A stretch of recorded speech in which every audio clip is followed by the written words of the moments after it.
देखो दोस्त, आप लोग जो बता रहे हो कि ठीक है सिलेबस हो गया और आपको रिवीजन की जरूरत है, रिवीजन सारे चैप्टर से करवाने हैं हमको। क्लास 11th का भी कराना है, 12th का भी कराना है, कहोगे तो 12th का कोई चैप्टर। अब 12th में हमने सारे चैप्टर तो पढ़ा है नहीं, कुछ और सर ने पढ़ाए हुए हैं, सबने बढ़िया पढ़ाया हुआ है, लेकिन क्या है कुछ क्वेश्चन अगर चाहते हो तो करवा देंगे उसमें थोड़े से, अगर कहोगे तो थोड़ा सा, है ना। तो फिर भी अभी चलो वो सब जो हो रहा है होने दो उसे। आप लोग कहो तो हम आपको मतलब कोऑर्डिनेशन केमिस्ट्री में स्टीरियो, हमको जो तुम लोगों ने लिख के भेजा हुआ है कि सिलेबस खत्म होने के बाद हमें क्या पढ़ाना है, कुछ लोगों ने लिख के भेजा हुआ है हमको आयनिक इक्विलिब्रियम, कुछ ने भेजा हुआ है गैसियस स्टेट में रियल गैसेस, कुछ ने बोला है टाइट्रेशन, कुछ ने बोला है हमको क्लास 12th का कौन सा चैप्टर है, क्या बता रहे थे अभी, क्लास 12th का कोऑर्डिनेशन का स्टीरियो आइसोमेरिज्म। किसी ने बोला था एक बार हमको, किसी ने और लिख के भेजा था हमको सरफेस केमिस्ट्री पढ़ना है, ऐसे प्रायोरिटी वाइज। फिर किसी ने लिख के भेजा था हमको कि सर मतलब क्लास 12th में ही हमारा एक पोर्शन रह गया है काइनेटिक्स का थोड़ा सा पोर्शन। ऐसे ऐसे तो ऐसे कहोगे तो सब फिर बहुत सारे हो जाएंगे ना। लेकिन मेजर जो कॉमनली लोगों ने लिख के भेजा था वो ये बोला था हमसे कि थर्मोडायनेमिक्स हमको पढ़ना है, थर्मोडायनेमिक्स ही बोला था लोगों ने, मेनली यही बोला। आ जाओ भैया, काहे खड़े हुए वहां पे, मेनली थर्मोडायनेमिक्स बोला गया था, है ना भैया। तो चलो शुरू करते हैं थर्मोडायनेमिक्स, बाकी अगर आपको लगता है तो बता देना, हम फिर पढ़ा देंगे और भी चीजें। नहीं पढ़ना चाहते हो दूसरा पढ़ो, चलो लिखो थर्मोडायनेमिक्स, लिखो थर्मोडायनेमिक पैरा, एक मिनट। 3 चैप्टर होते हैं जो लिंक होते हैं क्लास 11 से। वो तीनों चैप्टर कौन कौन से होते हैं पहले देख लीजिए। एक होता है केमिकल थर्मोडायनेमिक्स, रुकना अभी पहले हमको लिखने दो। केमिकल थर्मोडायनेमिक्स एक चैप्टर होता है, और एक इसके बाद आता है केमिकल काइनेटिक्स, और फिर एक चैप्टर आता है केमिकल इक्विलिब्रियम। ये तीनों चैप्टर लिंक होते हैं, है ना भैया। देखिए होता क्या है इसमें कि जैसे कोई केमिकल रिएक्शन लिखी हुई है, हम लोग केमिकल थर्मोडायनेमिक्स की बात करते हैं। केमिकल थर्मोडायनेमिक्स अगर देखोगे आप सबसे पहले, तो जो बोल रहा है पहले उसको ध्यान से देखिएगा। Chemical thermodynamics tells about the feasibility of reaction. जैसे हमने आपसे बोल दिया कोई रिएक्शन लिखी हुई है ए से बी, ध्यान से देखो दोस्त काफी कुछ है इसमें।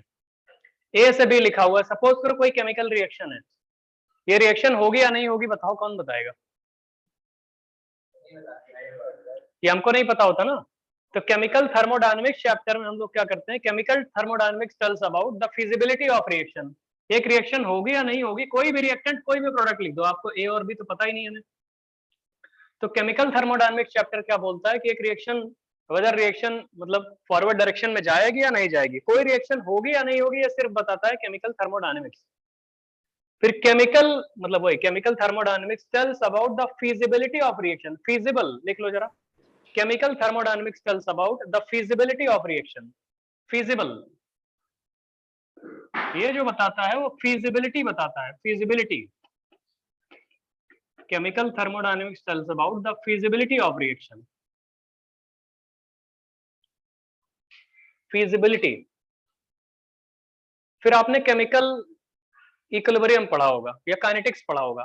सपोज करो केमिकल थर्मोडायनेमिक्स में कुछ पैरामीटर्स होते हैं, उन पैरामीटर्स की हेल्प से आपने जज कर लिया कि रिएक्शन हो रही है ना। जब रिएक्शन आपको पता लग गया हो रही है तो किस एक्सटेंट में हो रही है और किस स्पीड से हो रही है, ये पढ़ते हैं हम लोग केमिकल काइनेटिक्स और केमिकल इक्विलिब्रियम में। तो लिखिए chemical kinetics tells about the speed of reaction by which it proceeds.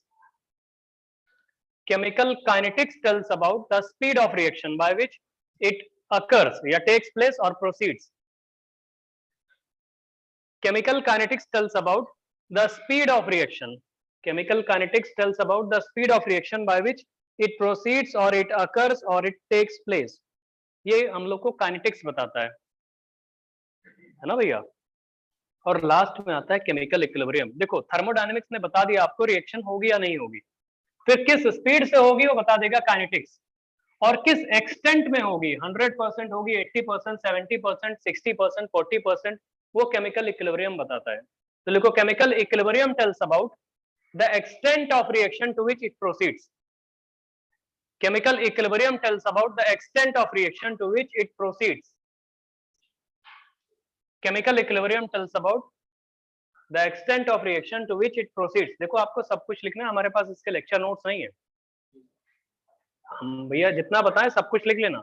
क्योंकि हमने हैंड रिटन हमारे पास नहीं है इसके, इसलिए सब कुछ लिखो, हम भेज नहीं सकते आपको। जो बताएं सब कुछ लिखना, कोई पॉइंट ना समझना फिर पूछना।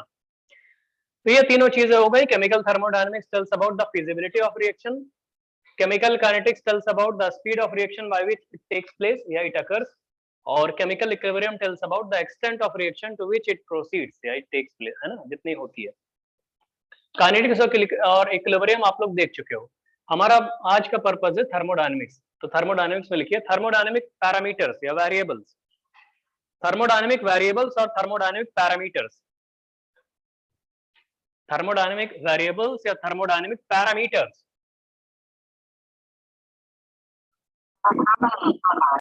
थर्मोडायनेमिक वेरिएबल्स और थर्मोडायनेमिक पैरामीटर्स। अब देखिए इसमें काफी कुछ होते हैं, जैसे गैसियस पैरामीटर्स होते हैं, वैसे एक एक करके बताते हैं।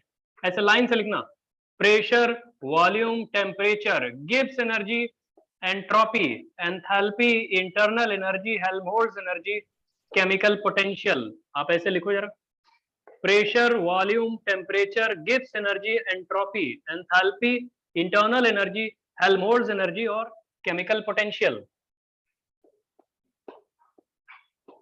लिखो, इन सब के बारे में अभी बताएंगे आपको, धीरे धीरे सब समझ जाओगे चैप्टर खत्म होते होते।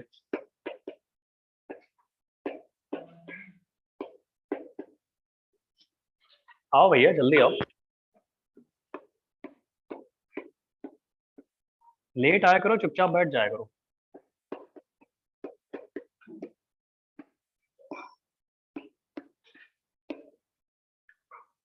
थर्मोडायनेमिक पैरामीटर्स जो है वो pressure, volume, temperature, Gibbs energy, इसको जी को बोलते हैं गिब्स एनर्जी।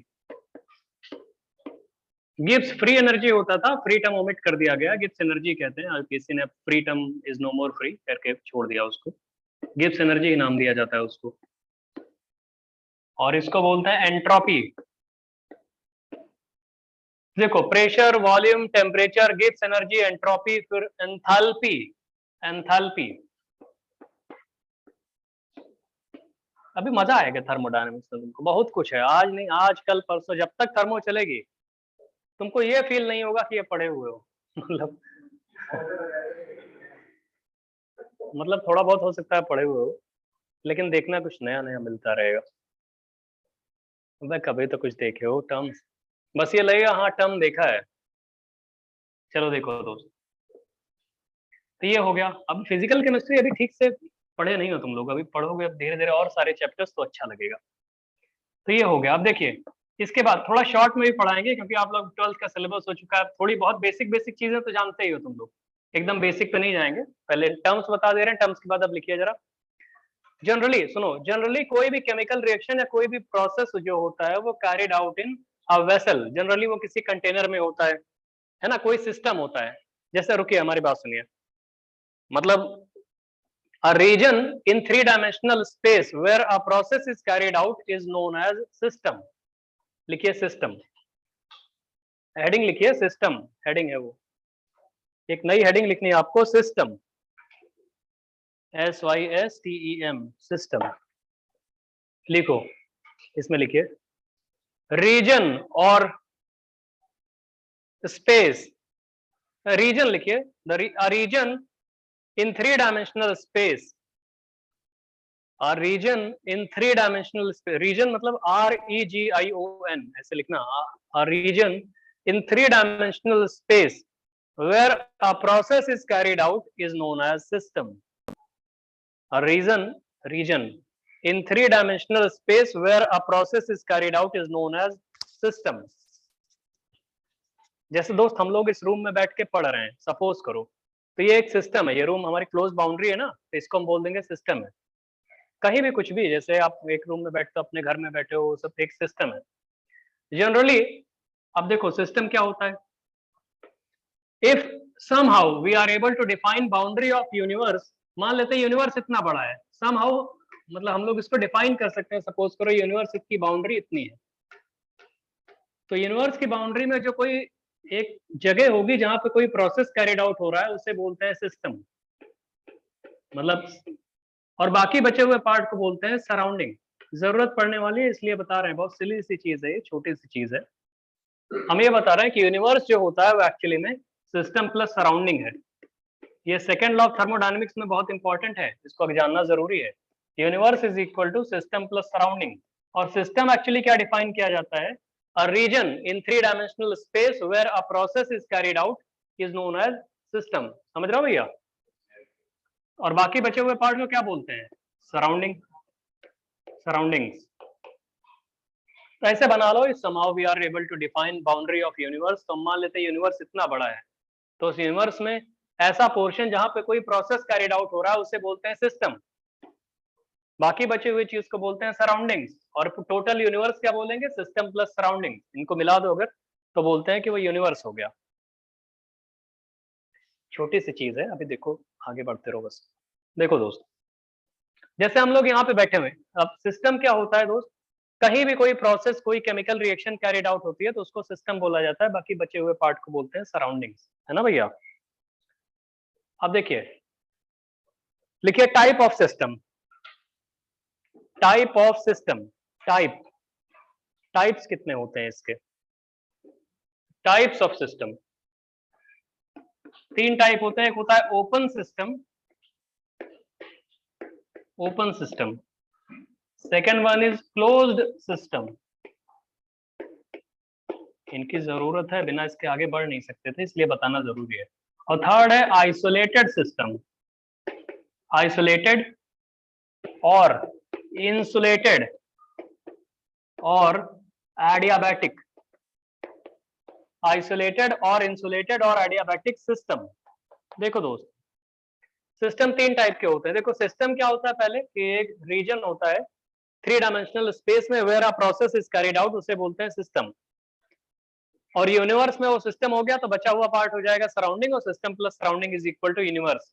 सिस्टम के टाइप आपको बताने जरूरी है, क्योंकि जितने भी केमिकल रिएक्शंस या प्रोसेसेस कराएंगे अभी वो किसी ना किसी सिस्टम में कराएंगे, और आपको सिस्टम के बारे में पता होना चाहिए।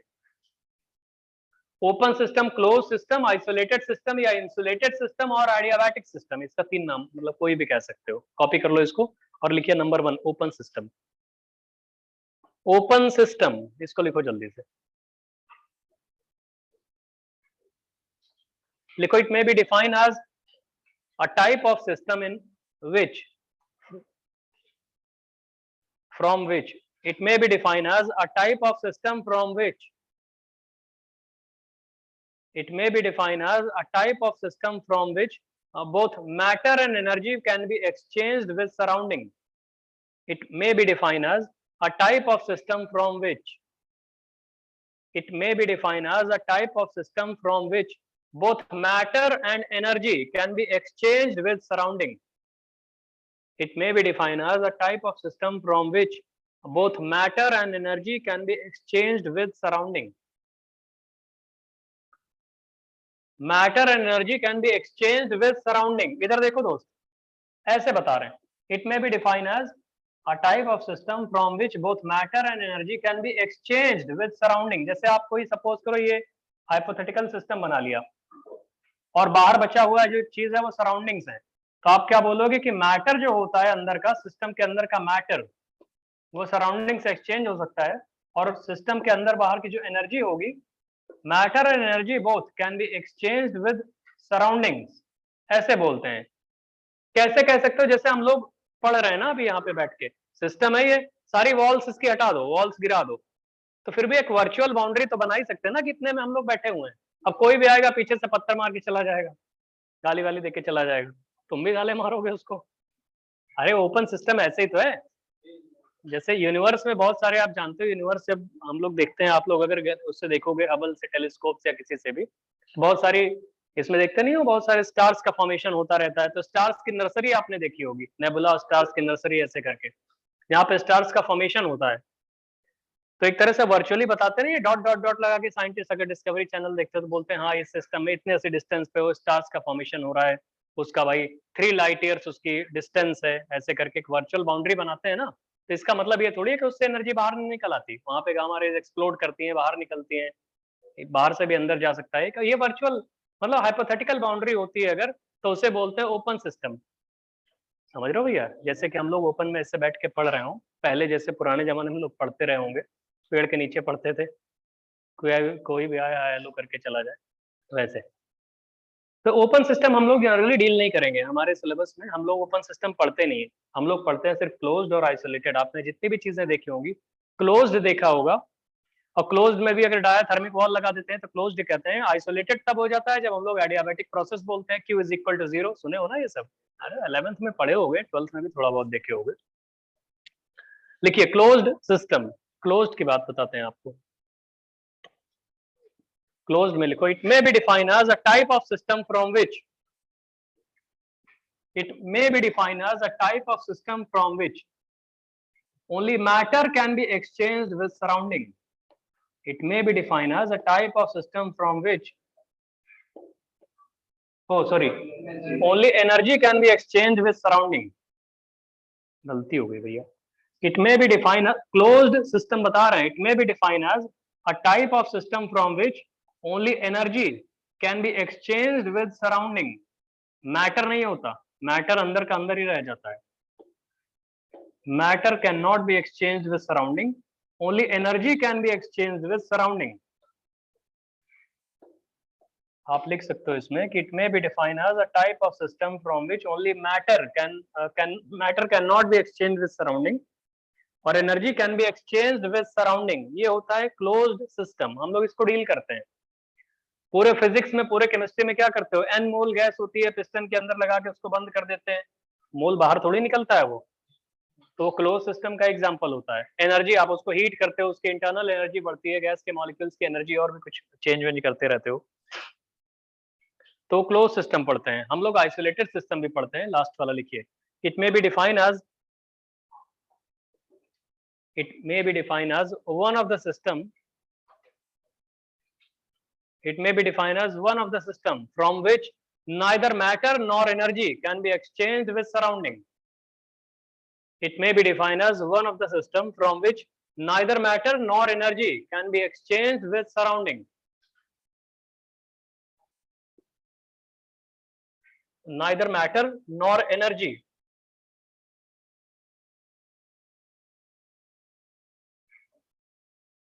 It may be defined as one of the system from which neither matter nor energy can be exchanged with surroundings. ना तो मैटर एक्सचेंज होता है, ना ही एनर्जी एक्सचेंज होती है। जैसे देखो दोस्त, सिस्टम के अंदर से ना तो मैटर बाहर जा पाएगा, ना ही एनर्जी बाहर जा पाएगी, ऐसे अंदर ही रह जाएगा। अगर मैटर की बात करोगे तो वो भी अंदर ही रह जाएगा, सराउंडिंग्स में नहीं जा पाएगा, एक्सचेंज नहीं होगा। और एनर्जी वाला भी ऐसे ही आप देखोगे तो एनर्जी भी अंदर ही रह जाएगी। Neither matter nor energy. जैसे न्यूक्लियर रिएक्टर्स होते हैं, पावर प्लांट जो होते हैं इलेक्ट्रिसिटी जनरेट करने के लिए, न्यूक्लियर रिएक्टर्स होते हैं। हमारे इंडिया में बहुत सारे, पूरे कंट्रीज में, पूरे वर्ल्ड में, हर जगह जितनी भी डेवलप्ड या डेवलपिंग कंट्रीज है, एकदम भिखारी कंट्रीज नहीं, मतलब हर जगह वो सब होता है ना, न्यूक्लियर रिएक्टर्स, उससे इलेक्ट्रिसिटी बनाई जाती है। तो क्या होता है, उसके अंदर पूरी की पूरी न्यूक्लियर एक तरह से फिशन फ्यूजन जो भी होता है, सारी रिएक्शंस होती हैं, लेकिन बाहर रहने वालों को उतना ज्यादा इफेक्ट नहीं पड़ता, एक तरह से नहीं पड़ता है, क्योंकि न्यूक्लियर रिएक्टर्स की जो वॉल्स होती हैं, आपको पता है 3 to 5 मीटर थिक कंक्रीट की वॉल्स होती हैं। अंदर कितना भी टेम्परेचर आए बाहर नहीं निकलने पाएगा वो, नहीं तो फिर बहुत बड़ा कैटास्ट्रोफिक कुछ ना कुछ बहुत ज्यादा गड़बड़ हो जाएगा।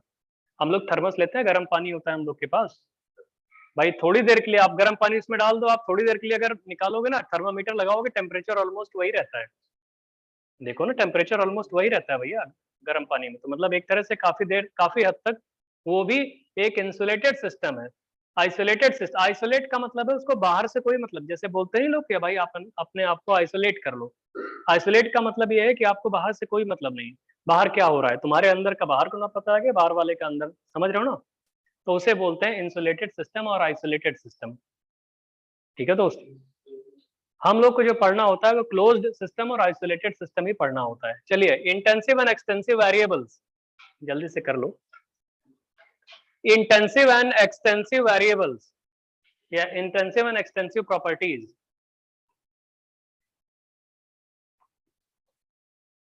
Intensive and extensive properties, intensive, intensive and extensive properties. Intensive कौन सी होती है दोस्त? बहुत बढ़िया, लिखो इंटेंसिव। इंटेंसिव में लिखिए। ऑनलाइन वालों सुनाई दे रहा है भैया? तुम लोग प्रेजेंट हो वहाँ पे? Hello hello. Yes sir. Yes sir. ठीक, यस सर। लिखो इंटेंसिव प्रॉपर्टीज। इंटेंसिव, इंटेंसिव में लिखिए। क्या बोलते हो इंटेंसिव को? लिखो प्रॉपर्टीज विच आर इंडिपेंडेंट। लिखिए properties which are independent on the amount of substance taken. Properties which are independent on the amount of substance taken. On the amount of substance taken, अगर उससे independent properties which are independent on the amount of substance taken, उन्हें बोलते हैं intensive properties, है ना दोस्त? जो amount पे depend ना करें, जैसे intensive properties देख लिया आपने? Properties which are independent on the amount of substance taken. लिखिए example, example लिखो। तो पहले तुमको ये बताओ एग्जाम्पल में डेंसिटी, डेंसिटी वाटर की कितनी होती है? 1 ग्राम पर ml। तो कितना भी अमाउंट ले लो डेंसिटी वही रहती है। तो लिखिए डेंसिटी, पहला एग्जांपल है डेंसिटी।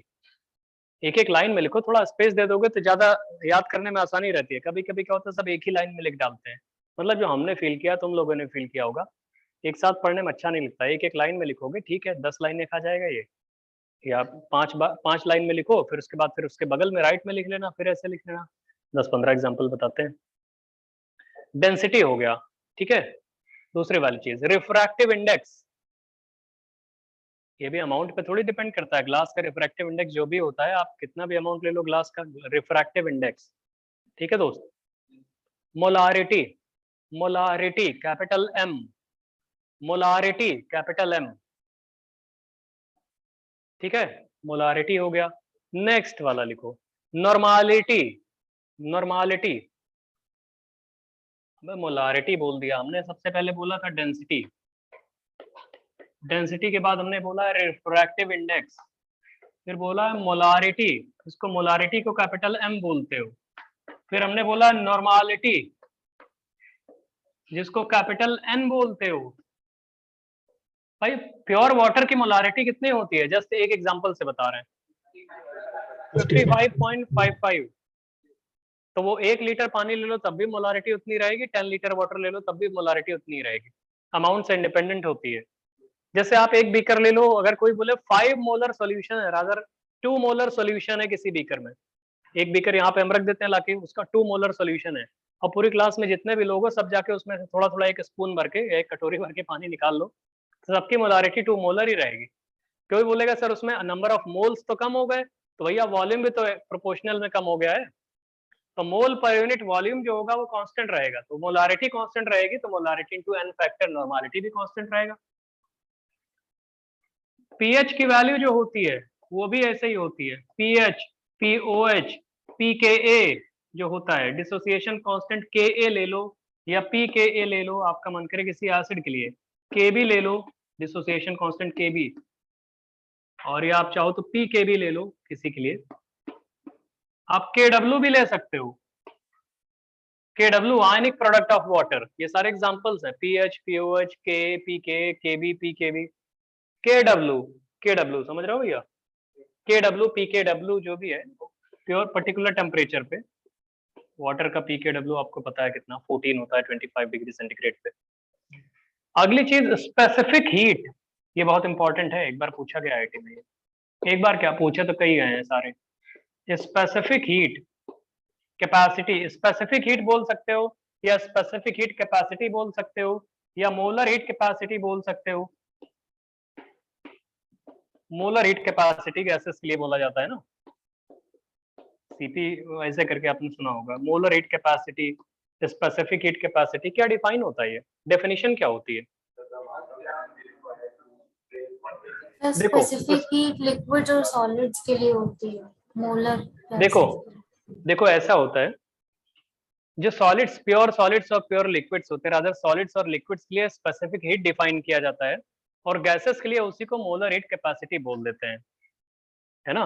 गैसेस थोड़ा सा अलग से डील करते हैं हम लोग, इसलिए क्या होता है, इसी जो Q is equal to M S D T formula जानते हो, D Q is equal to M S D T, वो सॉलिड और लिक्विड के लिए होता है, उसी में थोड़ा सा मॉडिफाई करके उसी से बना देते हैं वो NCP-CV वो अभी आगे बता देंगे आपको। तो सॉलिड्स और लिक्विड्स के लिए वो स्पेसिफिक हीट की बात करते हैं, गैसेस के लिए बोलते हैं मोलर हीट कैपेसिटी, मोल्स में डील करते हैं गैसेस को। गैसेस के लिए बोलते हैं पर मोल में डिफाइन होता है मोलर हीट कैपेसिटी, और स्पेसिफिक हीट जो होती है पर अमाउंट ऑफ सब्सटेंस डिफाइन होता है। It may be define as, रुक जाओ पहले, it may be define as the amount of heat required, लिख लो स्पेसिफिक हीट, छोटा सा ब्रैकेट में लिख लो, ब्रैकेट में लिख लो बे। It may be define as the amount of heat required. Specific heat क्या होती है उसको हम साथ में बता देते हैं, अभी और भी इंटेंसिव के एग्जांपल हैं, पहले तो ऐसे लिख लो। It may be define as the amount of heat required to raise the temperature of 1 gram of water by 1 degree. It may be defined as the amount of heat required to raise the temperature of 1 gram of water by 1 degree. 1 Kelvin 1 degree centigrade बात बराबर है, वही सही करो, है ना। इसे बोलते हैं स्पेसिफिक हीट, यही तो होता है भैया। तो यूनिट मास ऑफ वाटर, अच्छा वाटर नहीं कहते, यूनिट वो वाटर की जगह काट के कोई सब्सटेंस कर सकते हो तुम, कर लो उसको। It may be defined as the amount of heat required to raise the temperature of 1 gram of any substance कर लो उसको, 1 gram of any substance by 1 degree. Water भी हो सकता था, अभी बता रहे हैं, रुकिए। यार जब ये चीज डिफाइन ही पर यूनिट मास है, तो 1 ग्राम के लिए डिफाइन है, तो हम लोग क्या बोलते हैं, जो मास पे डिपेंड ना करे। तो जो चीज डिफाइन ही पर यूनिट मास कर दी गई है, वो मास पे थोड़ी डिपेंड करेगी, समझ रहे हो। अच्छा हम यहीं पे आपसे पूछे कैलोरी की डेफिनेशन क्या होती है, कैलोरी। हाँ देखो, एक बार IIT JEE 2005 में पुराना पेपर देख रहे थे, हमको दिखा था, उसमें लिखा था 1 कैलोरी इज डिफाइन एज, ऐसे 1 कैलोरी है ना, 1 कैलोरी इज डिफाइन एज, क्या लिखोगे 1 कैलोरी को, लिखो definition of 1 calorie. IIT JEE advance में पूछा गया है एक बार, 2005 में है ये, जहां तक हमने अभी रिसेंटली देखा था, इसको पहले भी देखा है। 1 calorie may be defined as 1 calorie may be defined as the amount of heat required. 1 calorie may be defined as the amount of heat required. 1 calorie may be defined as the amount of heat required to raise the temperature of 1 gram of water. To raise the temperature of 1 gram of water. To raise the temperature of 1 gram of water by 1 degree या 1 Kelvin by 1 degree centigrade या 1 Kelvin by 1 unit, है ना। रुक जाओ, अभी अभी पूरा नहीं हुआ ये, अगर इतना स्टेटमेंट लिखा है तो गलत है, अगर आपने इतना लिखा है ना तो अभी तक गलत है। 1 कैलोरी अभी डिफाइन नहीं हुआ, 1 कैलोरी की पूरी डेफिनेशन सुनो, अभी आधा ही हमने लिखा, अभी और कंटिन्यूएशन में लिख पाएंगे। It may be defined as the amount of heat required to raise the temperature of 1 gram of water by 1 degree centigrade या 1 Kelvin from 14.5 degree centigrade to 15.5 degree centigrade। ये पूरा हो जाएगा, from 14.5 degree centigrade to 15.5 degree centigrade।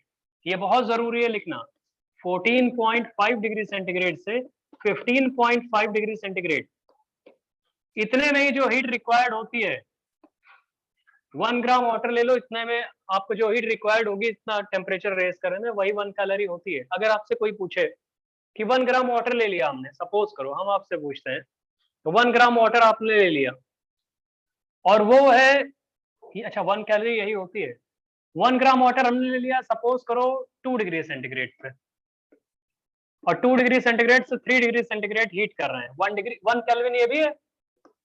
रुको अभी, और एक बार हम बोल रहे हैं वाटर हमारे पास 95 डिग्री सेंटीग्रेड पे है और हम इसको 96 डिग्री सेंटीग्रेड पे ले जा रहे हैं, तो 1 इंक्रीज ये भी है। 1 ग्राम वाटर है, ध्यान से सुनो, अभी हम बोल रहे हैं 1 ग्राम वाटर हमारे पास है जिसका टेम्परेचर ये रेज किया, यहाँ भी 1 ग्राम वाटर है और इसका भी टेम्परेचर हम 5 से 96 रेज किया। जो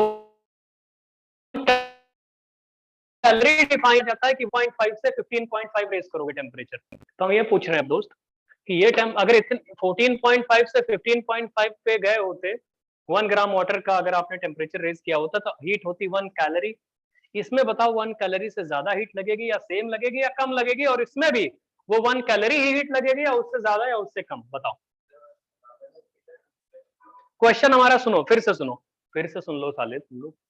हम बोल रहे हैं कि 1 ग्राम वाटर होता है, 1 ग्राम वाटर, और 1 ग्राम वाटर का अगर आप लोग 14.5 से 15.5 डिग्री सेंटीग्रेड टेम्परेचर बढ़ाते हो, तो जो हीट आपको देनी पड़ती है, हीट दोगे तभी टेम्परेचर राइज होगा, तो जो हीट देनी पड़ती है वही 1 कैलोरी होती है।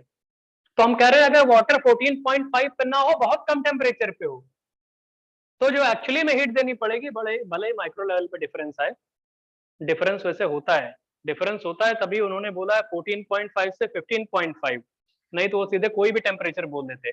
जो आईआईटी में क्वेश्चन आया हुआ था, उन्होंने ये बोला था कि 1 कैलोरी में बी डिफाइन एज, उसमें एक ऑप्शन में ये वाला लिखा था कि भाई मतलब में be define as 1 gram water का टेम्परेचर आप बढ़ा दो 14.5 15.5, दूसरे में लिखा था कोई भी टेम्परेचर 1 डिग्री से बढ़ा दो बस, ऐसे करके, और कंफ्यूजन वाले पॉइंट लिखे थे। तो जिसको प्रिसाइजली पता होगा, जिसने कभी देखा होगा, वही करेक्ट कर पाएगा उसको।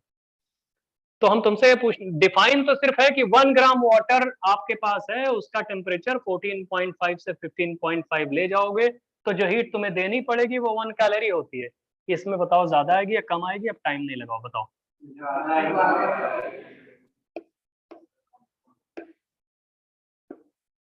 इसमें आएगी हीट ग्रेटर देन 1 कैलोरी, और इसमें आएगी लेस देन 1 कैलोरी।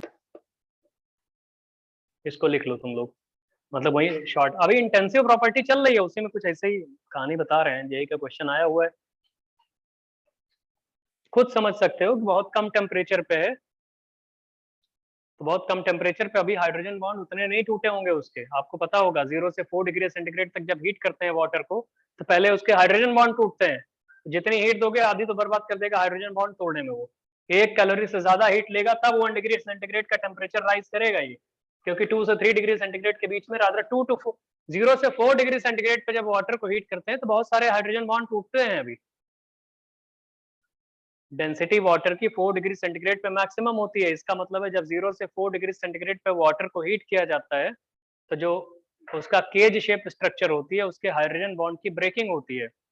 तो जो हीट आप प्रोवाइड करोगे, थोड़ी बहुत हीट तो लग जाएगी हाइड्रोजन बॉन्ड ब्रेक करने में, उसके बाद बची हुई heat 1 degree centigrade temperature rise करेगी। तो एक्चुअली में वो हीट जो 2 से 3 डिग्री सेंटीग्रेड पे जाओगे तो ग्रेटर देन 1 कैलोरी होगी। और अगर बहुत एलिवेटेड टेम्परेचर पे, अब 95 पे, इसका मतलब सारे वाटर के मॉलिक्यूल तैयार है कि अब हम वेपर स्टेट में निकल जाएंगे, तो थोड़ी सी हीट दोगे तो और ज्यादा मोमेंटम आ चुका होगा ना इन सारे मॉलिक्यूल्स में कि अब हमें निकलना है भैया। उस मोमेंटम के चलते कम ही हीट देने पे उनका टेम्परेचर 1 डिग्री से ज्यादा राइज कर जाएगा, मतलब राइज कर जाएगा। यही डिफाइन था 1 कैलोरी, इसीलिए 1 कैलोरी इस पर्टिकुलर टेम्परेचर पर डिफाइन की गई, नहीं तो कोई ना टेम्परेचर बोल देते। ये जेईई में पूछा गया था, जेईई में तो डेफिनेशन पूछी थी, आगे हमने बता दिया। अभी इंटेंसिव पढ़ा रहे हैं साले। आप लोगों ने रेडियो एक्टिविटी में एक चीज पढ़ी होगी, स्पेसिफिक एक्टिविटी। अगली इंटेंसिव प्रॉपर्टी बता रहे हैं, next intensive property is specific activity of radioactive sample. Specific activity, specific activity of radioactive sample, ये भी इंटेंसिव वेरिएबल होता है। Specific activity of radioactive sample, है ना दोस्त। स्पेसिफिक एक्टिविटी क्या होता है, उसको बोलते हैं माइनस, अच्छा एक्टिविटी क्या होता है, क्या minus D N by D T होता है, इसी को बोलते हैं minus D N by D T. और minus D N by D T पर यूनिट मास जो होता है वो होता है स्पेसिफिक एक्टिविटी। तो मास से जब तुमने डिवाइड कर दिया तो ये तो बेकार हो गया ना वैसे ही। अच्छा, अरे जानता नहीं हो रेडियो एक्टिविटी में minus D N by D T is equal to lambda N. Yes yes lambda N, हाँ भैया। तो ये minus D N by D T को क्या हम लोग एक्टिविटी नहीं बोलते, एक्टिविटी ऑफ रेडियो सर, यही एक्टिव। एक्टिविटी होती। तो activity of radioactive sample, इसको जल्दी से लिखो, हम अभी प्रूफ भी कर देते हैं, इसका प्रूफ भी दे दे रहे हैं, जल्दी करो इसको। कितना लिखो जरा, कहीं साइड में minus D N by D T is equal to minus lambda N, oh sorry lambda N, इसे बोलते हैं activity of radioactive sample. हमने एक्टिविटी को इंटेंसिव नहीं बोला है, हमने स्पेसिफिक एक्टिविटी को इंटेंसिव बोला है। तो minus D N by D T को अगर आप लोग स्पेसिफिक एक्टिविटी डिफाइन करना चाहते हो, स्पेसिफिक एक्टिविटी, तो इसको तुम लिखोगे लैम्डा एन अपॉन मास, यही लिखोगे बे। अरे specific activity is equal to lambda upon mass. और लैम्डा एन क्या होता है, लैम्डा क्या होता है, ln 2 बाई के, sorry ln 2 by T half. ln 2 by t half। Lambda की वैल्यू आती है ln 2 by T half, ln 2 भी कांस्टेंट है, टी हाफ भी कांस्टेंट है, ये तो बेकार हो गया। n होता है number of nuclei remaining after time t। अरे हम ये प्रूव कर रहे हैं कि स्पेसिफिक एक्टिविटी इंटेंसिव प्रॉपर्टी है, उसका प्रूफ दे रहे हैं। और स्पेसिफिक एक्टिविटी तुम लोग क्लास 12th में पढ़ चुके हो, minus dn by dt is equal to lambda n। Activity पढ़ चुके हो, भले स्पेसिफिक एक्टिविटी नहीं पढ़ा। तो रेडियो एक्टिव सैंपल की एक्टिविटी ये होती है। तो भैया एक बात बताओ, पर यूनिट मास अगर कर देते हैं तो इसे स्पेसिफिक एक्टिविटी, यही स्पेसिफिक एक्टिविटी मैडम क्यूरी की डेफिनेशन है, नहीं जानते हो? मैडम क्यूरी ने क्या डिफाइन किया था, जो 3.7 इंटू 10 पावर 10 डीपीएस होता है, तो उन्होंने क्या बोला था कि activity of 1 gram of radium 226 जिसकी हाफ लाइफ 1600 ईयर्स होती है इज नोन एज 1 क्यूरी। नहीं जानते हो? तो उसको कैलकुलेट ऐसे किए होगे? यस। चलो अभी कैलकुलेट करवा देते हैं, ठीक है। पहले तो ये बताओ, लैम्डा की वैल्यू फिक्स हो गई, अभी हम करवा देते हैं, पर नहीं जानते हो साले तो हाँ ना बता दिया करो ना। तो लैम्डा एन ये हो गया ना minus D N by D T upon mass, ये स्पेसिफिक एक्टिविटी है। Minus D N by D T यहाँ से बोरो करोगे तो lambda N upon mass, lambda की वैल्यू पुट हो गई। एन होता है number of nuclei remaining after time T. तो न्यूक्लियाई रिमेनिंग का मतलब ये है किसी एटम अगर आप चाहते हो आपको पता लग जाए तो उसके मोल्स, हम लोग क्या करते हैं मोल्स में एवोगाड्रोस नंबर से मल्टीप्लाई कर दो तो मॉलिक्यूल्स आ जाते हैं, एटम्स आ जाते हैं। यस। और मोल्स क्या होता है? मोल्स होता है mass upon molar mass molar mass into Avogadro's into number, Avogadro's number. यही होता है भैया। Yes, sir. और भैया ये तो एन हो गया, एन हो गया उस टाइम पे, लेकिन 1 अपॉन मास भी तो करना पड़ेगा तुम्हें अब। Yes, sir. यस। तो मास मास कैंसिल हो गया, मास मास कैंसिल हो गया, तो न्यूमरेटर में आ जाएगा ln2, डिनोमिनेटर में आ जाएगा t हाफ, और उसके बाद आ जाएगा 1 upon molecular mass. Molecular mass भी कांस्टेंट है, एवोगाड्रोस नंबर भी कांस्टेंट है, तो यहाँ से ये एक पूरी कांस्टेंट वैल्यू आ गई। Constant value आ गई. तो ये कांस्टेंट वैल्यू तो मास से इंडिपेंडेंट है, और ये कांस्टेंट वैल्यू क्या स्पेसिफिक एक्टिविटी ही तो है ये। फिर से देख लो, कोई Yes, डाउट हो तो sir. बताओ।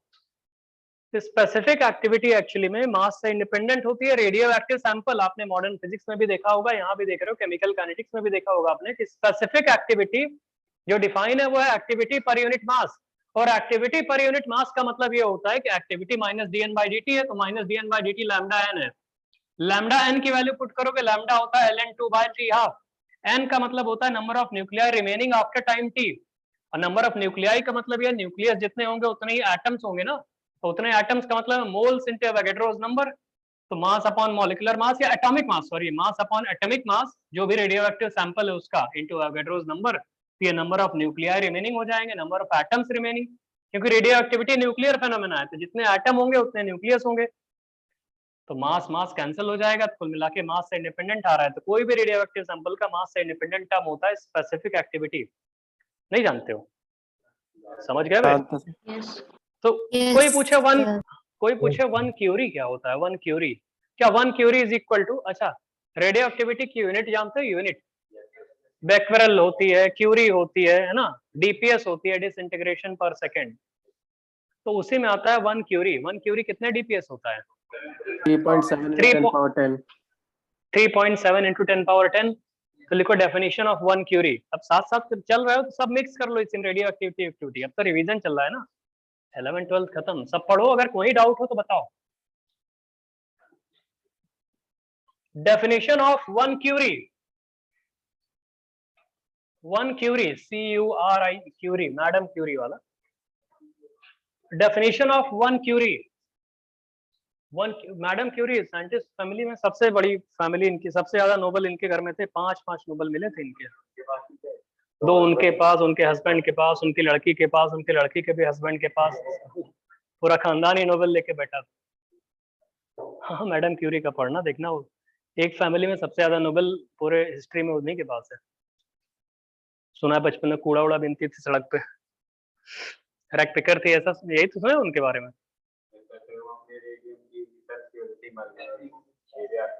हाँ उनका जो चाइल्डहुड था वो रैक पिकर के उसमें फॉर्म में था, मतलब कि भाई बहुत गरीब थी वो, फिर अपना पढ़ते पढ़ते पता नहीं कैसे रेडियम पे रिसर्च किया, फिर हो गया। लिखिए, it may be define as total activity of 1 curie की बात बता रहे हैं आपको। It may be define as 1 curie, it may be defined as total activity of 1 gram of radium it may be define as total activity of 1 gram of radium. ये देखो 1 gram of radium जिसका atomic mass 226 है, ऐसे लिखना, और जिसकी half life है 1600 years. It may be define as total activity of 1 gram of radium, है ना, विद हाफ लाइफ 1600 ईयर्स। बस इतना होता है 1 क्यूरी की डेफिनेशन। 1 क्यूरी ने जो डिफाइन किया अपने आप को कि भाई हमारा 1 क्यूरी जो हमारा यूनिट होगी वो कैसे लिखोगे, total activity of 1 gram of radium जिसका एटॉमिक मास है 226 और हाफ लाइफ है उसकी 1600 ईयर्स। ठीक है, ये 1 क्यूरी होती है। टोटल एक्टिविटी बोला है उन्होंने, तो टोटल एक्टिविटी क्या होती है? एक्टिविटी का फॉर्मूला जानते हो क्या होता है? माइनस dn by dt करके is equal to lambda N, यही होता है ना, लैम्डा एन। Yes sir. तो लैम्डा एन को हम एक काम करते हैं, लैम्डा क्या होता है? ln2 by t half. T half, अभी रुक जाओ थोड़ा और एलेबोरेट करते हैं। टी हाफ, और n की वैल्यू क्या होती है? Number of nuclear remaining after time t। सुनो तो, number of nuclear remaining after time t कितने ग्राम है उस टाइम सब्सटेंस? 1 ग्राम। लैम्डा देखो, सुन लो पहले, 1 मिनट लिखो नहीं, अभी देख लो यहाँ पे सब लोग भैया इधर। लैम्डा क्या होता है? ln2 by t हाफ, समझ रहे हो दोस्त? n का मतलब है number of nuclear remaining after time t। उस टाइम कितना ग्राम है? 1 ग्राम। तो 1 ग्राम है, उसका एटॉमिक मास कितना होता है? 226। कितना हो गया? मोल्स। इनटू एवोगैड्रोस नंबर क्या होता है? 6.023 इंटू 10 पावर 23। ये हो गया। लेकिन टी हाफ अभी ईयर्स में, टी हाफ को सेकंड में कर लो, तो इसको ऐसे लिखते हैं, ln2 की वैल्यू कितनी आती है? 0.693 और टी हाफ की वैल्यू जो आती है, रुको, वो आती है 1600 ईयर्स इंटू 365.25, लीप ईयर को काउंट कर लिया 0.25 में, 4 साल में, है ना, इंटू 3600 सेकेंड्स आ गया ये, सेकेंड्स, इंटू ये वाला 226, खत्म। और न्यूमरेटर में क्या आएगा? अब 24 छूट गया तो यहाँ लिख लो, 24 इंटू 6.023 इंटू 10 पावर 23। कोई कैलकुलेट करके बताओ कितना आ रहा है? एग्जैक्टली यही आएगा, 3.7 इंटू 10 पावर 10। डीपीएस इसी को बोलते हैं, डिसइंटीग्रेशन पर सेकेंड। यही एक्टिविटी होती है 1 ग्राम रेडियम की जिसकी हाफ लाइफ 1600 ईयर्स है। यही मैडम क्यूरी ने किया था, इसलिए इसको उन्हीं को डेडिकेट कर दिया गया। ये नंबर, ये उनका नंबर है, ये नंबर कहीं दिखे तो क्यूरी को याद किया करो। मैडम क्यूरी वाला वो 3.7 इंटू 10 पावर 10 डीपीएस आएगा। कैलकुलेट करके देख लो, यही आ रहा होगा। कैलकुलेटर हो किसी के पास, देख लेना। ये डिफाइन है 1 क्यूरी, इस तरीके डिफाइन है। कैलकुलेट करके देख लो भैया, है तुम्हारे पास, जल्दी करो भाई, खटपट इधर उधर। देखो आ रहा है, पता नहीं साले गलत गलत बता दे रहे हो तुम लोग को।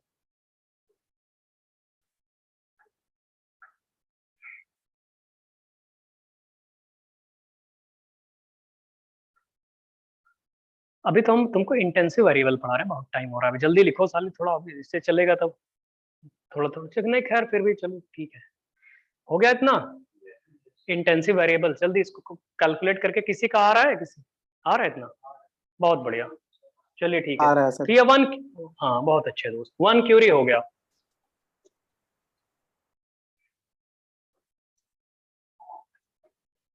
अब हम आपसे पूछे कि प्रूव करो जरा डेंसिटी ऑफ मतलब किसी की भी डेंसिटी इंटेंसिव होती है, तो density of pure water intensive property है, कैसे प्रूव करोगे? अच्छा, इंटेंसिव प्रॉपर्टीज तो कभी ऐड नहीं कर सकते, अरिथमेटिक्स उसमें नहीं लिख सकती, उसमें अरिथमेटिक ऑपरेशन सारे फेल हो जाते हैं। इंटेंसिव को ऐड करोगे तो ऐसा नहीं x + y = x + y, मतलब दोनों ऐड, वो कुछ नहीं होगा। जैसे वाटर की डेंसिटी 1 ग्राम पर ml है, पूरी क्लास में जितने लोग बैठे हो सबको 1-1 लीटर पानी दे दिया जाए, सब मिला दोगे, 50 लोग बैठे हो, साले 60 लोग, तो क्या 60 थोड़ी हो जाएगी, वही रहेगी ना। तो अरिथमेटिक ऑपरेशंस इंटेंसिव वेरिएबल्स में नहीं लगते। जैसे हम आपसे पूछें, देखो prove that density of water is, prove that density is an intensive property. Sir ये डेंसिटी ऐसे कह सकते हैं कि 2 अलग अलग सैंपल्स लिए किसी डेंसिटी के, उन्हें मिक्स किया, वो भी डेंसिटी सेम आ गई। वही है, वही जैसे एक सपोज लोग बता रहे हैं, वाटर। हाँ वही जो तुम लोग बोल रहे हो, ठीक है। देखो, जैसे डेंसिटी वाटर की इंटेंसिव प्रॉपर्टी हमको प्रूव करना है, तो सुनो कैसे प्रूव करते हैं। अबे कोई पूछ ले प्रूव करो, हम जानते हैं कि 1 लीटर पानी 1 लीटर वाटर, मतलब दोनों मिलाओगे अगर तो डेंसिटी 1 ही रहेगी। कोई बोले प्रूफ करके दिखाओ मैथमेटिकली, तो क्या करोगे, जो 1 लीटर वाटर है जिसकी डेंसिटी 1 ग्राम/ml है, और ये भी 1 लीटर वाटर है जिसकी डेंसिटी 1 ग्राम/ml है, तो जब दोनों को मिला दोगे तो टोटल वाटर का वॉल्यूम कितना हो जाएगा मिलाने के बाद? 2 लीटर्स। 2 लीटर हो जाएगा। तो 2 लीटर वाटर हो जाएगा। लेकिन मेरे दोस्त एक बात बताओ, इसकी डेंसिटी थी डी और D1 थी। D1 क्या, D इज इक्वल टू 1 ग्राम/ml, और इसकी भी डेंसिटी जो थी 1 ग्राम/ml। तो मेरे दोस्त बाद में डेंसिटी हमने पूछी है, डी डैश क्या होगी, D dash is equal to how much आएगा, तो 1 ग्राम। लेकिन कैसे करोगे, मास ऐड करोगे ना। तो भैया ऐसे करते हैं, पहले यहाँ पे मास क्या करोगे, m1 इज इक्वल टू कितना आ जाएगा, density into volume. Mass density is equal to mass by volume होता है, तो yes mass is equal to क्या हो जाएगा, डेंसिटी इंटू वॉल्यूम। यस। तो हाँ, तो वॉल्यूम इंटू डेंसिटी करोगे तो 1 ग्राम/ml और 1 लीटर या 1000 ml जो भी है, मास की वैल्यू क्या 1000 ग्राम आ गई। 1000 ग्राम। Yes, sir. और वैसे ही m2 की वैल्यू जब करोगे तो यहाँ भी वॉल्यूम इंटू तो भी डेंसिटी करोगे, तो 1000। सपोज ये भी 1000 ग्राम आ गया। फाइनली जब आओगे, डेंसिटी आपसे पूछा है, मास कंजर्वेशन यूज कर लो कि m1 plus m2 is equal to, finally mass आएगा भाई। तो हमको तो पता है ना कि 1000 gram plus 1000 gram is equal to total density D dash into 2000 ml density, है ना। तो डी डैश की वैल्यू अगर आप देखोगे तो अगेन वही आ रही है 1 ग्राम/ml। सर ये एक बार आप स्कूल में बता चुके हैं। ये किस बैच में पढ़ा दिया हमने? सर हम लोग को एक क्लास बस आपने ली थी थर्मो की, 11th क्लास में ही, डीपीएस में। अच्छा कोई बात नहीं, यहाँ पढ़ाने दो भैया। ये मास कंजर्वेशन से किया है, ये एक्चुअली किसी बैच में हम बता चुके हैं लग रहा है, कोई कुछ लोग बोल रहे हैं कि इसी बैच में आप पढ़ा चुके हैं, तो इसलिए ठीक है। अब जो लोग पढ़ चुके हो इसको, ये वाला पोर्शन तो उसको रुक जाओ, थोड़ा तेज पढ़ाते हैं। तेज क्या पढ़ा है बाकी लोग, तुम लोग समझ रहे हो ना भैया इसको? इंटेंसिव समझ में आ गया, चलो आगे लिखो एक्सटेंसिव। अच्छा हमने स्पेसिफिक हीट बोला है, हीट कैपेसिटी नहीं बोला है हमने, वो एक्सटेंसिव होती है। लिखो एक्सटेंसिव प्रॉपर्टीज, एक्सटेंसिव, एक्सटेंसिव। कुछ नई नई चीजें मिलती रहेंगी अभी। एक्सटेंसिव में प्रॉपर्टीज विच आर डिपेंडेंट, है ना, डिपेंडेंट होती है ना ये properties, which depends on the amount of substance taken। ऐसी प्रॉपर्टीज जो डिपेंड करती हैं अमाउंट ऑफ सब्सटेंस टेकन, उन्हें बोलते हैं हम लोग एक्सटेंसिव प्रॉपर्टीज, जो अमाउंट पे डिपेंड करती है। थोड़ा तेज पढ़ो चलो। कौन कौन सी प्रॉपर्टीज होती हैं, सबसे पहले लिखो हीट कैपेसिटी, मोलर मत लगा देना, हीट कैपेसिटी, हीट कैपेसिटी एक ये हो जाएगा, है ना। और कौन सा होता है, internal energy, heat capacity, internal energy, enthalpy, Gibbs energy, heat capacity, internal energy, enthalpy, Gibbs energy, entropy, ये भी होता है। अरे हीट कैपेसिटी होता है, वॉल्यूम होता है, वॉल्यूम, है ना।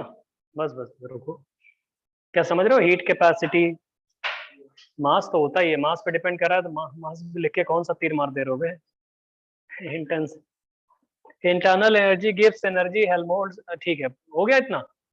अब लिखो नेक्स्ट, कुछ और भी थोड़े थोड़े प्रॉपर्टीज जल्दी लिखो। State variables and path variables, कुछ लोग को हम एक पढ़ा चुके हैं इसलिए थोड़ा तेज चलिए। लिखो state variables and path variables, state functions या state variables and path variables, ऐसे लिखो state variables and path variables, state variables and path variables. देखो दोस्त, लिखो पहले स्टेट वेरिएबल्स, स्टेट वेरिएबल्स या state functions.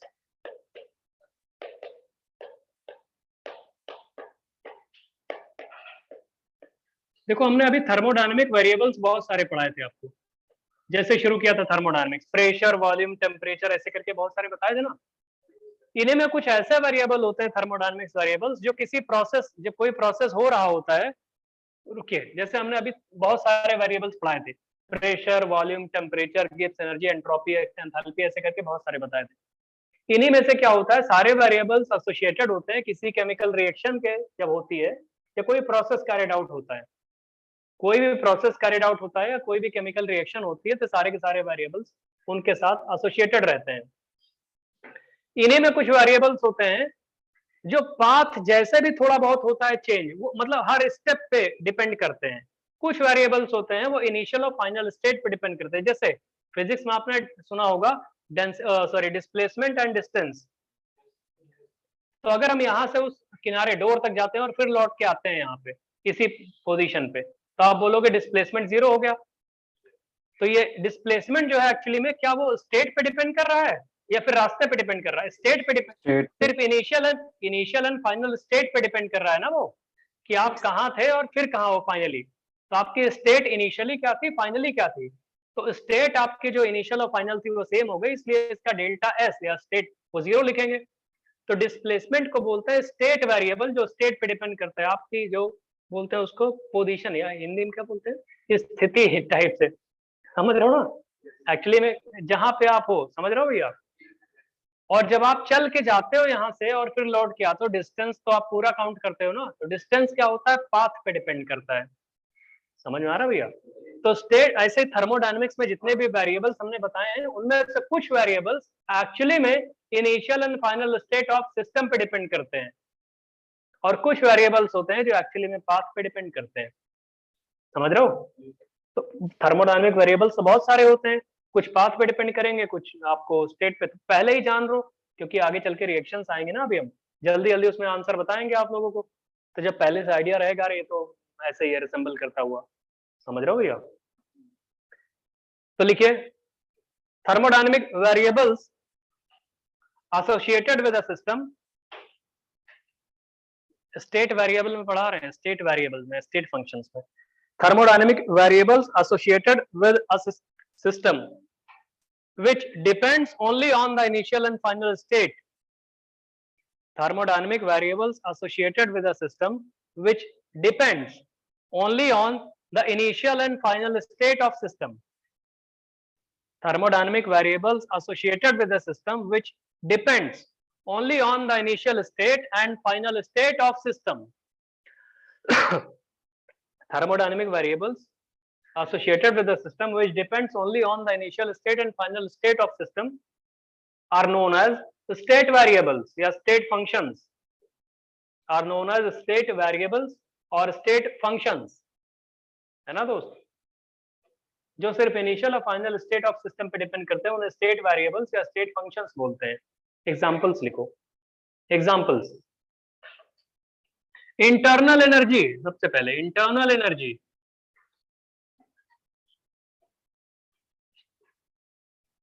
Enthalpy capital H, Gibbs energy, pressure, volume, temperature, entropy, Helmholtz energy. लिखो इतना, you मतलब internal energy, internal energy, enthalpy, Gibbs energy, pressure, volume, temperature, entropy, Helmholtz energy. अरे तुम लोग 12th पढ़ चुके हो भैया, अब और क्या एक एक करके बताएं, इतना समझते हो, जल्दी जल्दी लिख लो इसको। Internal energy, Helmholtz energy, Gibbs energy, enthalpy, pressure, volume, temperature, entropy, है ना? चाहो तो डिस्प्लेसमेंट भी लिख सकते हो, समझने में आसानी होगी कि डिस्प्लेसमेंट स्टेट वेरिएबल है और डिस्टेंस एक्चुअली में पाथ वेरिएबल है। डिस्प्लेसमेंट जो होता है वो स्टेट वेरिएबल है, सिर्फ इनिशियल और फाइनल स्टेट पे डिपेंड करता है ना वो, और डिस्टेंस एक्चुअली में पाथ वेरिएबल है, पाथ पे डिपेंड करता है।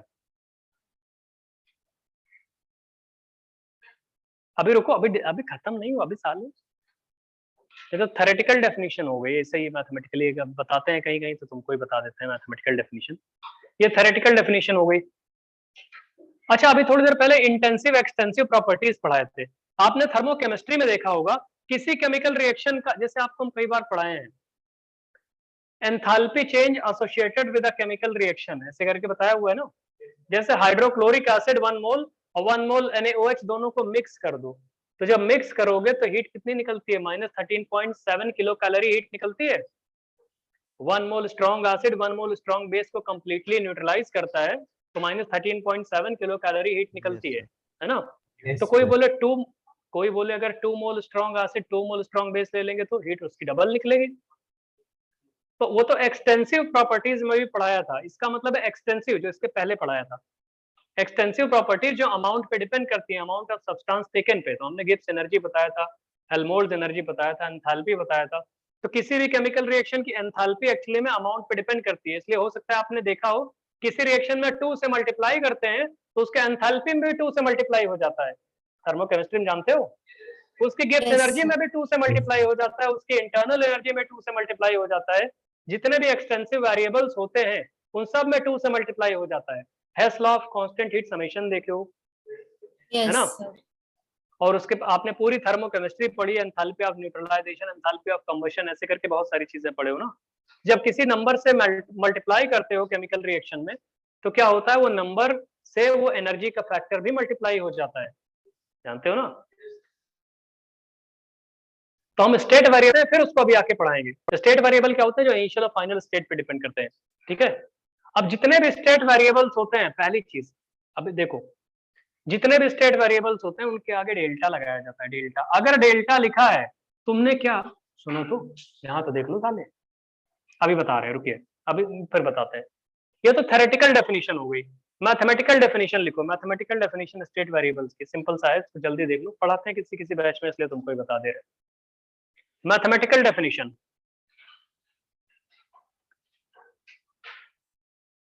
मैथमेटिकल डेफिनेशन इसकी क्या होती है? हम बोल रहे हैं कोई हमारे पास थर्मोडायनेमिक वेरिएबल है, ध्यान से देखिए, we have a thermodynamic variable z is equal to F of x Y. Suppose करो कोई भी थर्मोडायनेमिक वेरिएबल है, z is equal to F of x Y. अगर ये स्टेट वेरिएबल, मान लो ये स्टेट फंक्शन है या स्टेट वेरिएबल है, लिखो late a thermodynamic variable z is equal to f of xy is a state variable. Let, कोई हमने मान लिया, let z is equal to f of xy is a state variable. Let a thermodynamic variable z is equal to f of xy is a state variable, है ना? अगर हमने इसको मान लिया कि स्टेट वेरिएबल्स है, स्टेट वेरिएबल है, तो मतलब इनिशियल और फाइनल स्टेट ऑफ सिस्टम या इनिशियल और final state of chemical reaction पे डिपेंड कर रहा है। तो मैथमेटिकली ये कौन कौन सी कंडीशन सेटिस्फाई करेगा? आप लोग अब तक लिमिट, कंटिन्यूटी, डिफरेंशियबिलिटी सब पढ़ चुके होंगे। अब समझो क्या हो रहा है, पहले बोलते हैं इक्वल होता है। हाँ, सबसे पहली चीज तो ये, इसमें स्टेट वेरिएबल में अगर हम लोग देखते हैं, पहली चीज कि z मस्ट बी कंटिन्यूअस होना चाहिए। जो z is equal to F of, ये है, ये वाला एफ ऑफ एक्स वाई, ये मस्ट बी कंटिन्यूअस, कंटिन्यूअस होना चाहिए, डिफरेंशिएबल भी होना चाहिए, और z सिंगल वैल्यूड भी होना चाहिए। जानते हो 1 1 1 2 ऐसे पढ़े हो कि नहीं पढ़े हो फंक्शन में बे? 1 1 1 2 1 1 मैनी 1, तो ये सिंगल वैल्यूड होना चाहिए।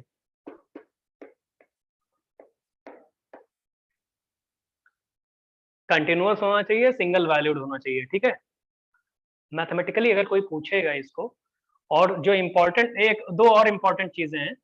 एक तो ये है कि क्लोज साइकिल में अगर आप इसको इंटीग्रेट करोगे तो dz की वैल्यू 0 आनी चाहिए। ये साइकिल में अगर इसको इंटीग्रेट करोगे ओवर अ साइकिल, तो ये साइकिल में इसकी value dz is equal to 0 आना चाहिए, है ना दोस्त? और लास्ट वाला ये है कि ये डेल बाय डेल एक्स, ऐसे रुक जाओ, अभी पहले हमको लिखने दो, del z by del y keeping x constant is equal to del by del y, और ये del z upon del x keeping y constant, ये इक्वल होने चाहिए, इक्वालिटी होनी चाहिए यहाँ पे। इसको बोलते हैं, आपने डिफरेंशियल इक्वेशन पढ़ा, होमोजेनियस फॉर्म और ये सब नहीं पढ़े अभी? कोई बात नहीं, इसको बोलते हैं exact differential. Condition for exact differential होती है, आगे चल के पढ़ोगे 12th, अभी 12th हो ही गया, मैथ अभी सिलेबस खत्म होने वाला है तुम्हारा, पढ़ लोगे। एग्जैक्ट डिफरेंशियल फॉलो करना चाहिए, ये है ना? इसी को यूलर्स रेसिप्रोसिटी थ्योरम भी बोलते हैं, तो उसकी जरूरत नहीं है, वैसे मैथमेटिक्स में होता है Euler's reciprocity theorem.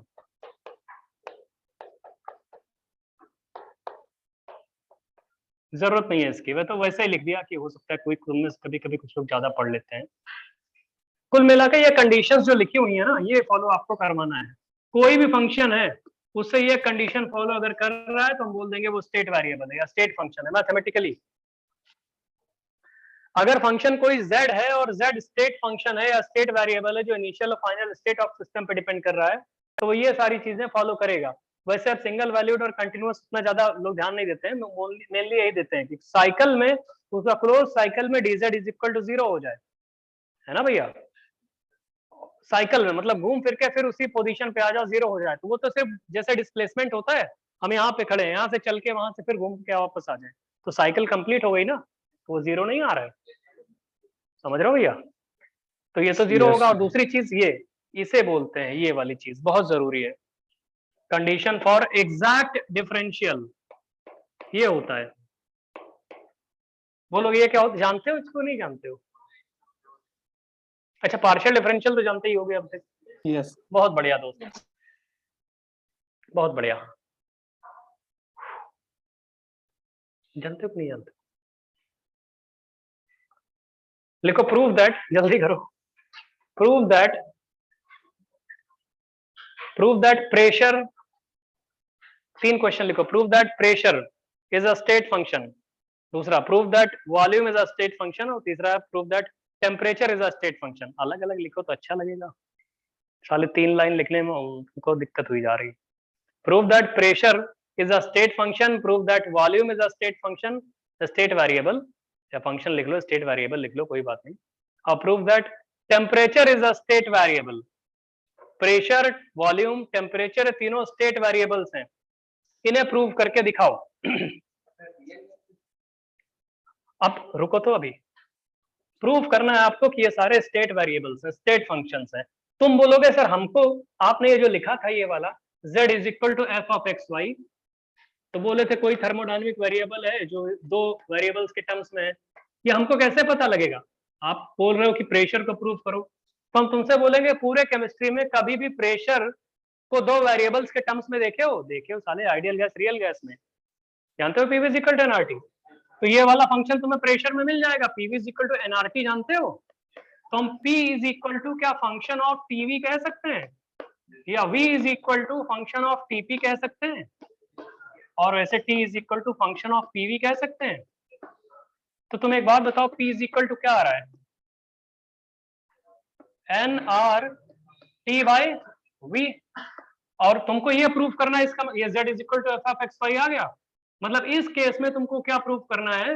Del P upon del T constant V पे, अगर इसको फिर डिफरेंशिएट करो del P by del V, ये होना चाहिए is equal to del P upon del V constant T पे और डेल बाय डेल, ये होना चाहिए कि नहीं?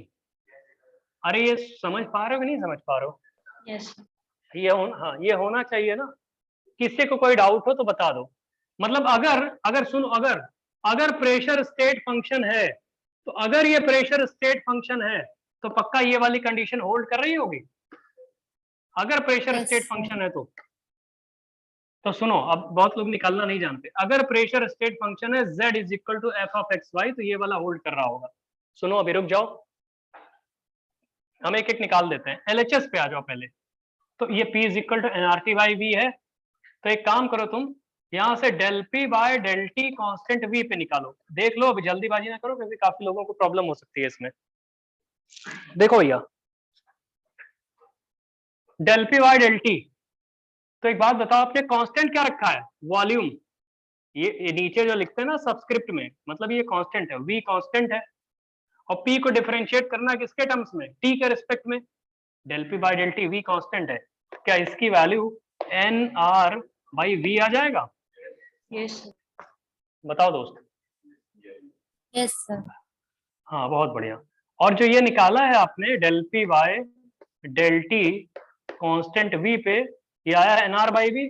इसको साले देख लो यहाँ पे, जो ये आपने निकाला ना NR बाई V, इसको फर्दर डिफरेंशिएट कर दो आप del by del V V के के टर्म्स terms में। में, डेल बाई डेल V, तो क्या इसकी वैल्यू अब आ जाएगी minus NR by V square. Yes. Yes sir. ये तो हमने LHS के लिए किया है, मतलब पूरा का पूरा LHS क्या आ रहा है, -nr/v²।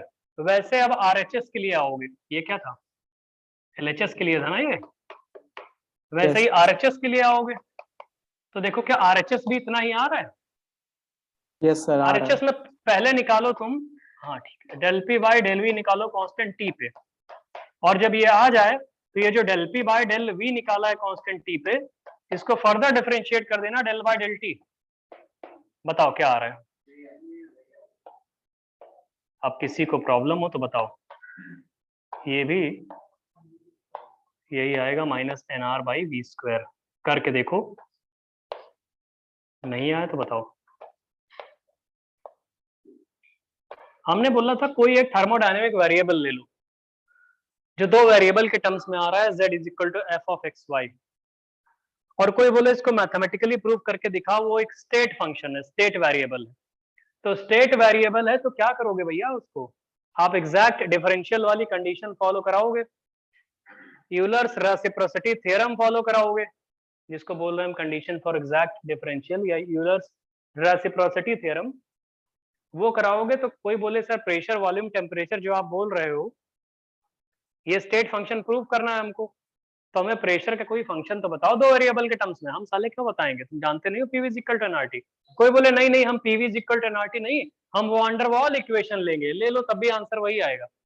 कभी भी एक हमने लेके प्रूव कर दिया, ऐसे एक ही इक्वेशन थोड़ी होती है प्रेशर को वॉल्यूम टेम्परेचर से रिलेट करने वाली।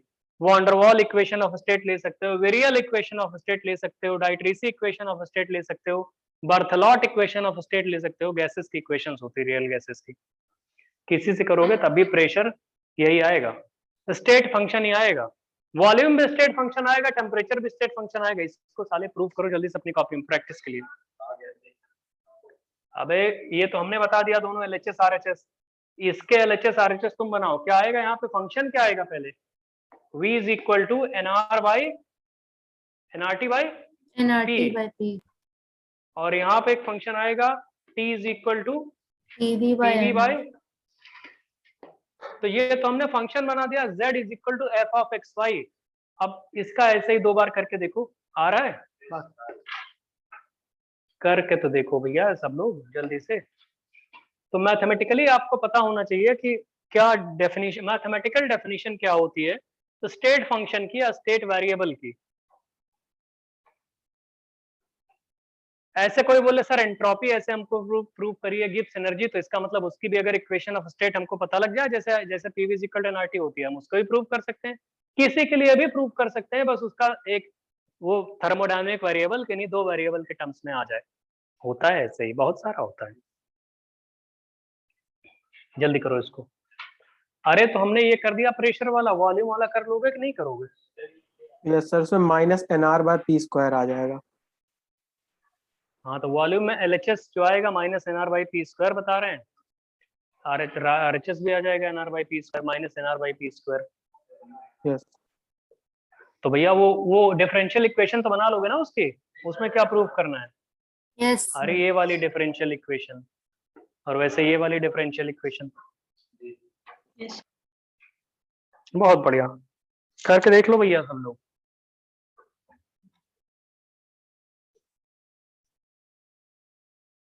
हटा दे क्या? अबे कर लोगे इसको कि नहीं कर लोगे, करके बताएं। अरे तुम लोग को रिवीजन करवा रहे हैं, पढ़ा थोड़ी रहे कि तुम बेसिक बेसिक एक एक लाइन बताएं, फिर भी कर सकते, काफी लोग कर सकते हो, ऐसा थोड़ी है। थोड़ा प्रैक्टिस करनी पड़ेगी। देखो ऐसा है ना दोस्त कि आप चाहो कि तुरंत ही हो जाएगा, ऐसा नहीं है भैया, थोड़ी सी डिफिकल्ट चीजें तो ही है।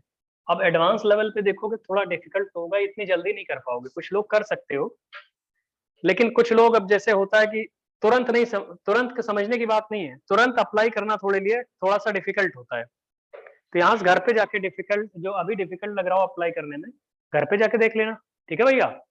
घर पे जाके देख लेना, हो सकता है कर लियो तुम लोग, कुछ ऐसा थोड़ी है, मतलब बाकी वाले कर लियो ना, नीचे वाले दोनों। बहुत बढ़िया, तो ये हो गया। अच्छा एक और चीज, अभी जितने भी स्टेट वेरिएबल्स होते हैं, जितने भी स्टेट वेरिएबल्स होते हैं, स्टेट फंक्शंस होते हैं, उनको जब मतलब वो क्या है, सिर्फ इनिशियल और फाइनल स्टेट पे डिपेंड करते हैं, डेफिनिट अनडेफिनिट इंटीग्रल पढ़े हो? लिमिट्स कब लगाते हैं? डेफिनिट में लगाते हैं। बहुत बढ़िया, डेफिनिट में लगाते हैं। तो लिमिट्स जब लगाते हो तो इसका मतलब आप ये अज्यूम कर लेते हो कि वो इनिशियल और फाइनल स्टेट पे डिपेंड कर रहा है ना, उसको बीच से थोड़ी मतलब होता है। अभी तो लिमिट Yes, लगाते sir. हो कि फाइनल टेम्परेचर इनिशियल टेम्परेचर। तो लिमिट्स लगाने के बाद हमेशा आप डेल्टा लिखते हो, समझ रहे हो? तो कभी भी आपने सुना होगा, अच्छा ये डेल्टा वर्ड लगाते हैं ना, डेल्टा ये होता है चेंज, चेंज होता है ना ये डेल्टा sir. वर्ड, कभी भी आपने देखा Yes. होगा इसका नाम होता है चेंज। और change is always written as final minus initial. Difference थोड़ी होता है, डिफरेंस हायर माइनस लोअर लिखा जाता है, डिफरेंस मतलब हायर माइनस लोअर, और चेंज जो होता है वो लिखा जाता है फाइनल माइनस इनिशियल। तो ये डेल्टा वर्ड जहां पे भी आ जाता है वो स्टेट फंक्शन के लिए होता है। आप लिखते हो क्या? डेल्टा यू, क्या लिखते हो साले? U final minus U initial, बीच वाले थोड़ी मतलब है तुमको।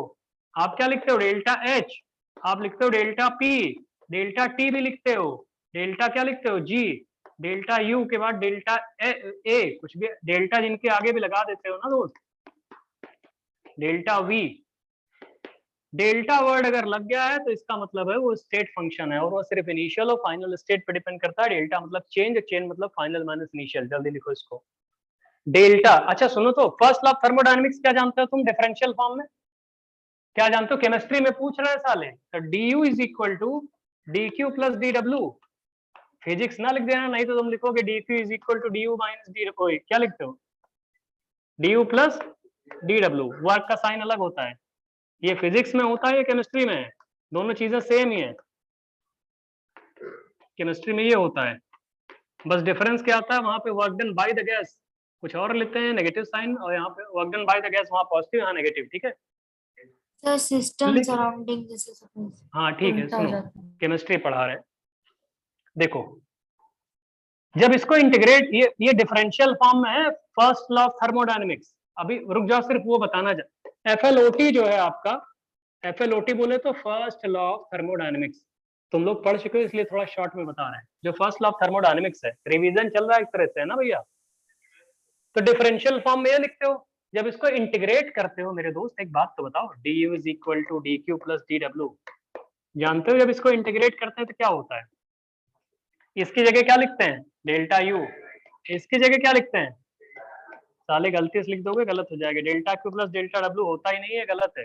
एक्चुअली में ये होता है delta you is equal to Q plus डब्ल्यू, क्योंकि ये स्टेट Yes, फंक्शन sir. होता ही नहीं है। जो स्टेट फंक्शन नहीं है उनके आगे डेल्टा मतलब पाप होता है एक तरह से, कभी नहीं लिखा जाता। ये गलत है, ये फर्स्ट लॉ ऑफ थर्मोडायनेमिक्स गलत है, ये सही है।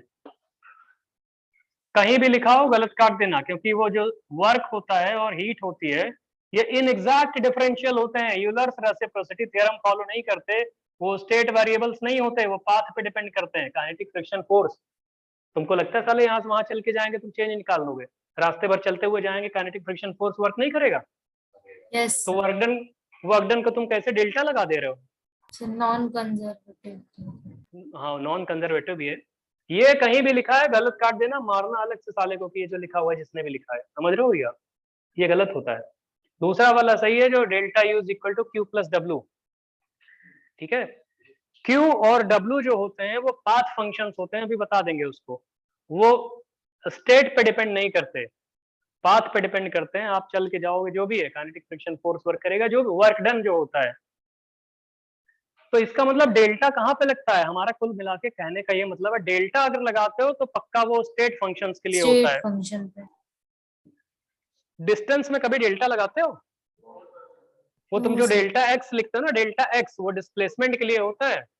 तो वहां से भी सोचो कि डेल्टा एक्स जो लिखा जाता है डिस्प्लेसमेंट के लिए होता है। जल्दी कॉपी करते जाओ, करते भी रहो और लिखते भी रहो।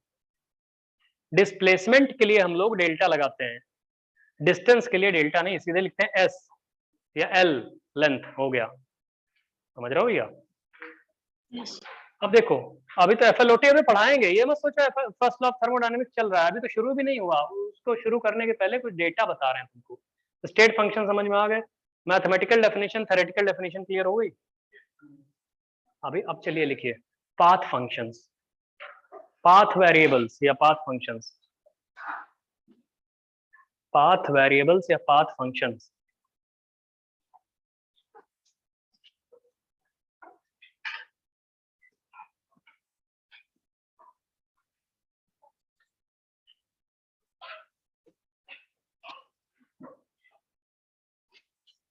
पाथ वेरिएबल्स या पाथ फंक्शंस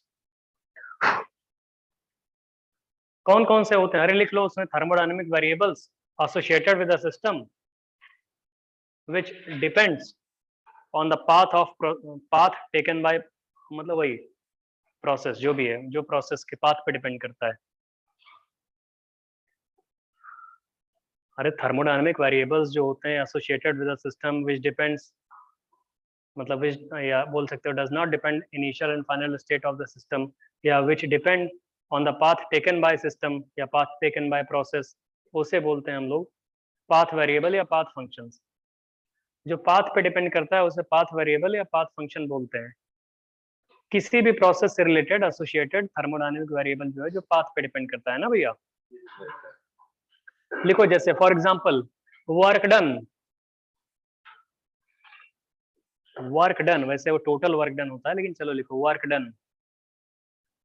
दूसरा लिखो हीट, पहला वाला वर्क डन हो गया, वैसे टोटल वर्क भी बोल सकते हैं। दूसरा हीट, फिर वही काइनेटिक फ्रिक्शन फोर्स जो होता है, मतलब वो भी तो है ना, समझ रहे हो भैया, वो सब बाकी फिजिक्स का पोर्शन है। हमारा तो बस एक मतलब था कि जो पाथ पे डिपेंड करता है ये बताना, बाकी सारी चीजें सब समझते हो। नॉन कंजर्वेटिव वाले जो भी होते हैं, जानते हो कंजर्वेटिव की नॉन कंजर्वेटिव? ठीक है, बहुत बढ़िया, चलो ये हो गया। अब आते हैं हम लोग, अच्छा चलिए अब तुम बोलोगे sir first law of thermodynamics हमने सुना है, delta you is equal to Q plus W या D you is equal to D Q plus D W. तो उसको पढ़ाने के लिए हमें तुम्हें पहले डी क्यू अलग से पढ़ाएंगे हम तुम्हें, मतलब पहले तैयार करवाएंगे ना फर्स्ट लॉ ऑफ थर्मोडायनेमिक्स, नहीं तो हम लिख देंगे तो थोड़ा तुम्हें दर्द हो सकता है।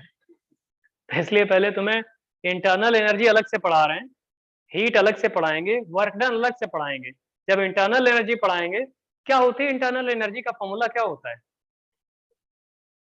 D you is equal to क्या लिखते हो? बहुत प्यारा, क्या लिखते हो? D you is equal to n r f pi two t d t. गलत, और बताओ। NCV DT. एनसीवी डीटी एक लोग बता रहे हैं, बहुत बढ़िया, ये भी गलत है, और बताओ। हमने वर्किंग सब्सटेंस तुमसे पूछा ही नहीं, मतलब वर्किंग सब्सटेंस बताया नहीं। ये जो तुम लिख के बैठे हुए हो किसके लिए डिफाइन है? ये सिर्फ और सिर्फ आइडियल गैस के लिए डिफाइन है। वॉन डेर वाल गैस आएगी तो गलत हो जाएगा, कोई सॉलिड लिक्विड आ गया गलत हो गया, ये पूरा बर्बाद है, सब बेकार है, कुछ मतलब नहीं है इसका लिखने का, समझ रहे हो? वॉन डेर वाल गैस होती है, जानते हो क्या होता है? NCVDT माइनस एन स्क्वायर ए 1/v final minus 1/v initial. रुक जाओ, माइनस एन स्क्वायर ए जानते हो? Yes sir. v/v स्क्वायर ऐसे करके आता है। PYQ में आ चुका। अभी इसको मत लिखो, हम अभी प्रूफ दे रहे हैं ना इसका, ऐसा भी करोगे तो याद रखना पड़ेगा। अरे लो सर न जाने क्या क्या रटवा रहे हैं हमको। ये सब जो पढ़ते हैं ना, बच्चे पढ़ते हैं ये सब साले, छोटे छोटे बच्चे d is equal to NCVDT पढ़ते हैं, समझ रहे हो? ये सब पढ़ो नहीं, अभी बता रहे हैं। चलिए लिखिए, इंटरनल एनर्जी हेडिंग लिखो। फर्स्ट लॉ ऑफ थर्मोडायनेमिक्स लिखने के पहले तुम्हें तैयार करवा दें इंटरनल एनर्जी क्या होती है, हीट क्या होती है, वर्क क्या होता है। फिर वो अगर हम जो बता दे रहे हैं उसके बाद तुम ideal gas, real gas, solid, liquid किसी के लिए भी लगाओगे आंसर आ जाएगा। इंटरनल एनर्जी कैपिटल यू से लिखते हैं, कैपिटल ई से भी लिखा जाता है केमिस्ट्री में, कैपिटल ई या कैपिटल यू दोनों ही कर सकते हो। क्या होता है ये? Summation of all type of energies associated with the system is known as internal energy. लिखो, summation of all type of energies associated with the system, summation of all type of energies associated with the system, summation of all type of energies associated with the system is known as internal energy. Summation of all type of energies associated with the system is known as internal energy. ठीक है भैया? बहुत बढ़िया दोस्त, सारे type के energies. रुको, क्या लिखते हैं? अगर यू लिखना है तुम्हें, यू के लिए क्या लिखते हैं? यू मॉलिक्यूल जो होते हैं उनकी translational energy, U rotational energy, U vibrational energy, U thermal energy etcetera, ऐसे लिख लो। Translational, rotational, vibrational, thermal and so on, और भी छोटी मोटी होती होंगी, पता नहीं कौन कौन सी होती हैं। U is equal to U translational, U rotational plus U vibrational plus U thermal plus dash dash dash।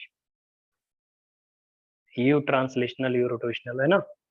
देखो ओपन सिस्टम के लिए इंटरनल एनर्जी की बात नहीं कर सकते। ओपन सिस्टम का मतलब समझ रहे हो, पेड़ के नीचे बैठ के पढ़ रहे हो साले, कौन सी एनर्जी उसमें, कोई बाउंड्री तो होनी चाहिए, समझ रहे हो ना।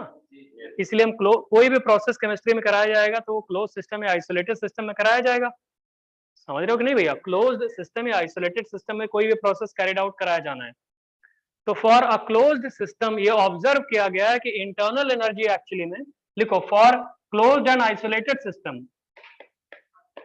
For closed end isolated system, for closed end isolated system, जो इंटरनल एनर्जी होती है वो फंक्शन ऑफ टीवी होती है। भाई ओपन के लिए तो डिफाइन ही नहीं कर सकते साले, जब सब कुछ ओपन है तो क्या डिफाइन करोगे, कोई फंक्शन थोड़ी बनेगा। तो हम लोग जितने भी प्रोसेसेस कैरिड आउट कराते हैं वो क्लोज्ड और आइसोलेटेड सिस्टम के लिए कराते हैं। तो फॉर क्लोज्ड और isolated system U is equal to function of t v, ठीक है। वैसे ही आपसे कोई पूछे, हाँ जानते तो हो गई, ऐसे हम तुमसे पूछना चाह रहे हैं क्या y is equal to F of x है, अगर लिखा हुआ है जस्ट, तो dy जो होता है क्या उसको f प्राइम x लिखते हो, पूछ Yes, रहे हैं sir. तुम लोगों से, बहुत बढ़िया। और z is equal to F of x Y अगर लिखा हुआ है तो टोटल, अब ये वेरिएबल तो दो हो गए, तो टोटल डिफरेंशिएशन की वैल्यू dz क्या लिखते हो, f dash x क्या? जहाँ y कांस्टेंट तो होगा दोनों और का पार्शियल हाँ, चलो। डेरिवेटिव सम कर देते बहुत हैं। बढ़िया, कुछ लोग बता रहे हैं ऑनलाइन वाले पार्शियल, तुम लोग भी यही बता रहे हो क्या। तो पहले लिखते हैं del z upon del x keeping y constant और dx, ये देखो डेल और d आ रहा है दोनों में, हम टोटल डिफरेंशिएशन dz पूछ रहे हैं, dz। देखो अगर y is equal to f x है तो टोटल डिफरेंशिएशन, अगर एक वेरिएबल होता है तो टोटल डिफरेंशिएशन को dy सीधे बोल देंगे, हो जाएगा एफ प्राइम एक्स। लेकिन अगर एक वेरिएबल दो फंक्शंस, मतलब दो वेरिएबल्स का फंक्शन है, तो उस टाइम टोटल डिफरेंशिएशन में पार्शियल भी आएगा, तो partial del z upon del x keeping y constant, तो dx plus del z del z upon del y keeping x constant और dy। क्या ये जानते हो तुम लोग? yes, यस अगर नहीं जानते हो तो अब जान लो, क्योंकि हम यहाँ यूज करने जा रहे हैं। नहीं तो तुम फिर वही फिर du is equal to n c v dt पढ़ लो, तुम्हारी जिंदगी उसी पर मजे में रहेगी। dz is equal to del z upon del x keeping y constant into dx plus del z upon del y keeping x constant into dy। एक example लिख दो, जैसा लिखा है z is equal to x square plus y square, suppose करो, नहीं, x square y plus y square x, suppose करो लिखा है ऐसे, x square y plus y square x, समझ रहे हो? तो dz की वैल्यू क्या लिखोगे?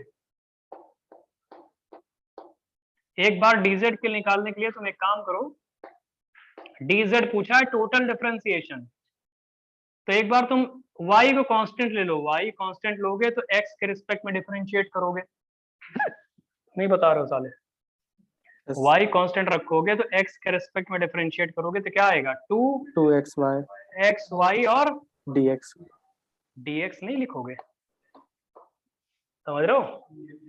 और फिर x को कांस्टेंट करोगे प्लस का 2yx dy हो जाएगा प्लस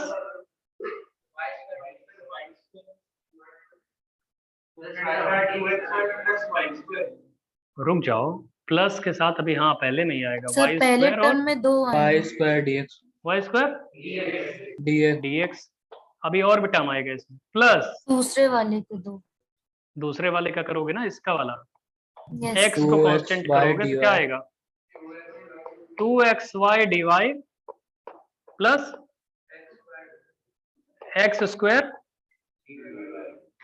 एक्स कुछ स्क्वायर गलत लिखा है क्या? सही है सर। तो क्या समझ में आ रहा है इसको यूज कैसे कर रहे हैं कि z इज इक्वल टू, अगर ऐसा फंक्शन लिखा है तो इसी का तो यूज किया है। जितने लोग हो क्लास में उसको एक बार देख लो, थोड़ा अप्लाई करना सीख जाओ। थोड़ी एडवांस लेवल पे चल रही है चीजें सब, लेकिन घबराओ नहीं, साले अच्छे के लिए चल रहा है।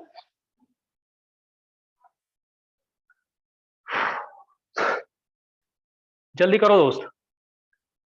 अरे अगर कोई वेरिएबल है, थर्मोडायनेमिक वेरिएबल जो 2 वेरिएबल के टर्म्स में लिखा हुआ है, तो इसका टोटल डिफरेंशिएशन एक्चुअली में पार्शियल डिफरेंशियल कंसिडर करके किया जाता है ना।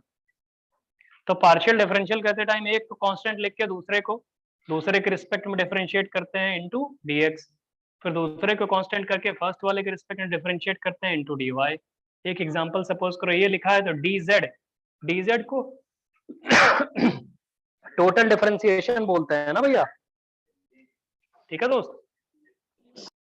तो अगर u is equal to F of t v है फॉर, सुन लो पहले साले, u is equal to F of function of t v है फॉर ऑल क्लोज्ड सिस्टम और आइसोलेटेड सिस्टम। ये हमेशा वैलिड होता है, आज तक कहीं वॉलेट नहीं किया। मतलब ओपन सिस्टम के लिए तो बात कर ही नहीं सकते, ओपन मतलब खुला, उसमें क्या कोई एनर्जी अगल बगल सब पास होती रहेगी।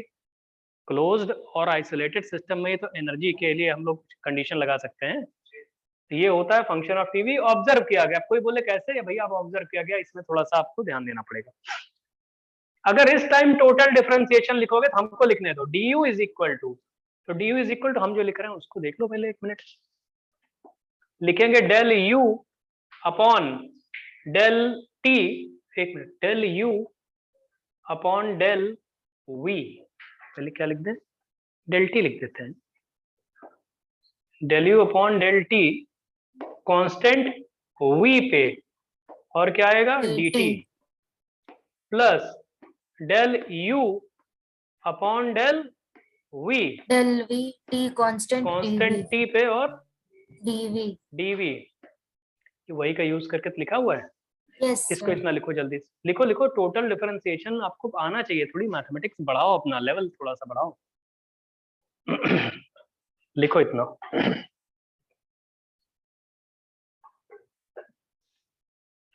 इसको याद रखना, अभी अब हम इसका बार बार यूज करेंगे। अभी देखो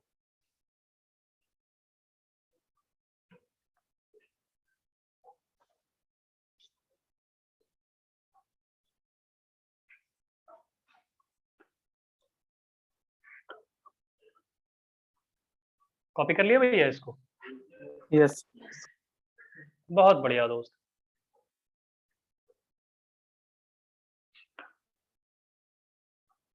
थोड़ा छोटे में लिख, फिर से लिख रहे हैं इसे, जिसका कॉपी ना हुआ फिर से देख लो, क्योंकि हमें कुछ बताना है इसमें। छोटा छोटा करके लिखेंगे ना। हमने लिखा u इज इक्वल टू, अगर फंक्शन ऑफ टी वी होता है तो इसको अगर आप टोटल डिफरेंशिएशन लिखने का ट्राई करोगे तो आएगा del u upon del v, del t constant v पे और dt, plus del u upon del v constant t पे और dv, ये आएगा। ये टोटल डिफरेंशिएशन है। अब मेरे दोस्त एक बात बताओ, जैसा कि आप लोग बोलते हो कि भाई उसके लिए आइडियल गैस के लिए NCV/dt सुना है, जो अभी तक तुम लोग को लग रहा है, मेरे ख्याल से तुम जानते रहोगे वही होता है सबके लिए, ऐसा कुछ नहीं होता। तो देखो एक्चुअली में इंटरनल एनर्जी का जैसे इक्वेशन ऑफ स्टेट होती है, जैसे किसी भी आइडियल गैस की इक्वेशन ऑफ स्टेट क्या होती है, PV is equal to nRT। Equation of state का मतलब है एक ऐसी इक्वेशन जो उस सब्सटेंस से रिलेटेड सारी प्रॉपर्टीज को एक्सप्लेन कर देगी, उसे बोलते हैं equation of state for ideal gas. आपको पता है equation of state for one der Waals gas क्या होती है, वो भी जानते हो। इक्वेशन ऑफ स्टेट ऐसे सबके, इक्वेशन ऑफ स्टेट किसी सिंगल फेज सिस्टम के लिए, सॉलिड के लिए, लिक्विड के लिए भी बनाई जा सकती है। समझ रहे हो? यस इक्वेशन ऑफ स्टेट की बात करते हैं। तो जनरल डिफरेंशियल इक्वेशन एक प्रपोज की गई। अब पहले हमारी बात सुन लो, जो तुम लोग जानते हो ना, कुएं में थोड़ा सा पढ़ के रखे हो साले, उससे थोड़ा सा आगे बढ़ो। हम आपको बताना चाह रहे हैं general differential equation for internal energy valid for all type of substances, solid, liquid, gas, किसी भी सिंगल फेज सिस्टम के लिए वैलिड है वो। हेडिंग लिखिए, इंटरनल एनर्जी में चल रहा है, लिखो। अभी फिर आइडियल गैस, रियल गैस, सब के लिए बताएंगे वन बाय वन। लिखो general differential equation, general differential equation of internal energy general differential equation of internal energy valid for all type of substances, solid, liquid, gas, कुछ भी। General differential equation for internal energy valid for all type of substances, all type of substances, solid, liquid, gas, कोई भी ले सकते हो, valid for all type of substances, है ना दोस्त।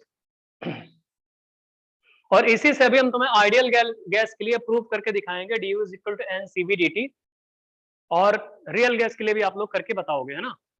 तो पहले तो वो जनरल डिफरेंशियल इक्वेशन देख लो।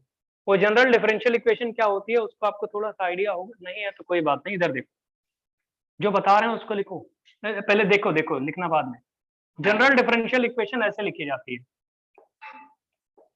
Del u upon del v at constant t, रुकना अभी, is equal to t times del p upon del T constant v minus p. रुक जाइए अभी, यह है general differential equation for internal energy valid for all type of substances. थोड़ी देर तुम लोग देखो, अब देखो हम जो कर रहे हैं वो देखते रहो, बस देखो, कुछ करना नहीं तुम्हें। General differential equation for internal energy valid for all type of substances ये होती है, इतनी सी होती है बस।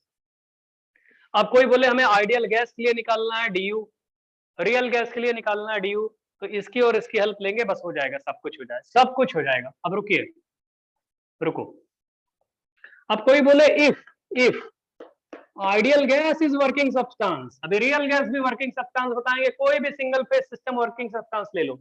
If ideal gas is working substance, मतलब जो आप काम कर रहे हो जिसको लेके, अगर ये आइडियल गैस वर्किंग सब्सटेंस है आपका, तो इसका मतलब है कि आपके पास इक्वेशन कौन सी है, p v is equal to n r t है कि नहीं है भाई? बहुत बढ़िया, p v is equal to n r t है। आप एक काम करो जरा, ये del P by del t निकालो जरा, पीवी इज इक्वल, अच्छा पी इज इक्वल टू क्या हो जाएगा ये, एनआरटी बाय वी।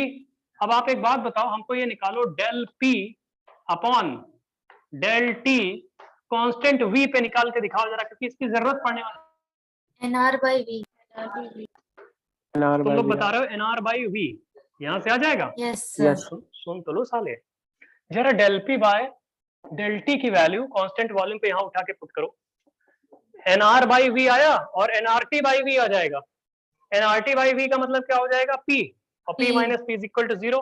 अभी रुकिए रुकिए, जब ये तुमको पता लग गया है, ये पता लग गया, तो हम ये यहां से ये निकालना चाह रहे हैं, del u upon del v, ये इक्वेशन बोरो करके यहाँ लिख रहे हैं, t is equal to t times del p upon del T constant v minus p. तो इसकी value n r by v put करोगे तो इसकी वैल्यू क्या हो जाएगी, t times n r by v minus p, और आइडियल गैस वर्किंग सब्सटेंस है तो ये p minus p is equal to 0 हो जाएगा। यस, इसका मतलब ये है कि ये इंप्लाई कर रहा है कि del u upon del v constant t पे क्या आ जाएगा, 0। तो du वाला एक्सप्रेशन, अब यहां से आओ du से, du क्या आप जानते हो, du इज इक्वल टू, रुक जाओ साले, अभी du इज इक्वल टू क्या लिखोगे, del u upon del T constant v dt plus ये डेल u वाला क्या लिखोगे, del u by del v constant t और d v, और ये del u by del v constant t पे ये निकाल चुके हो 0।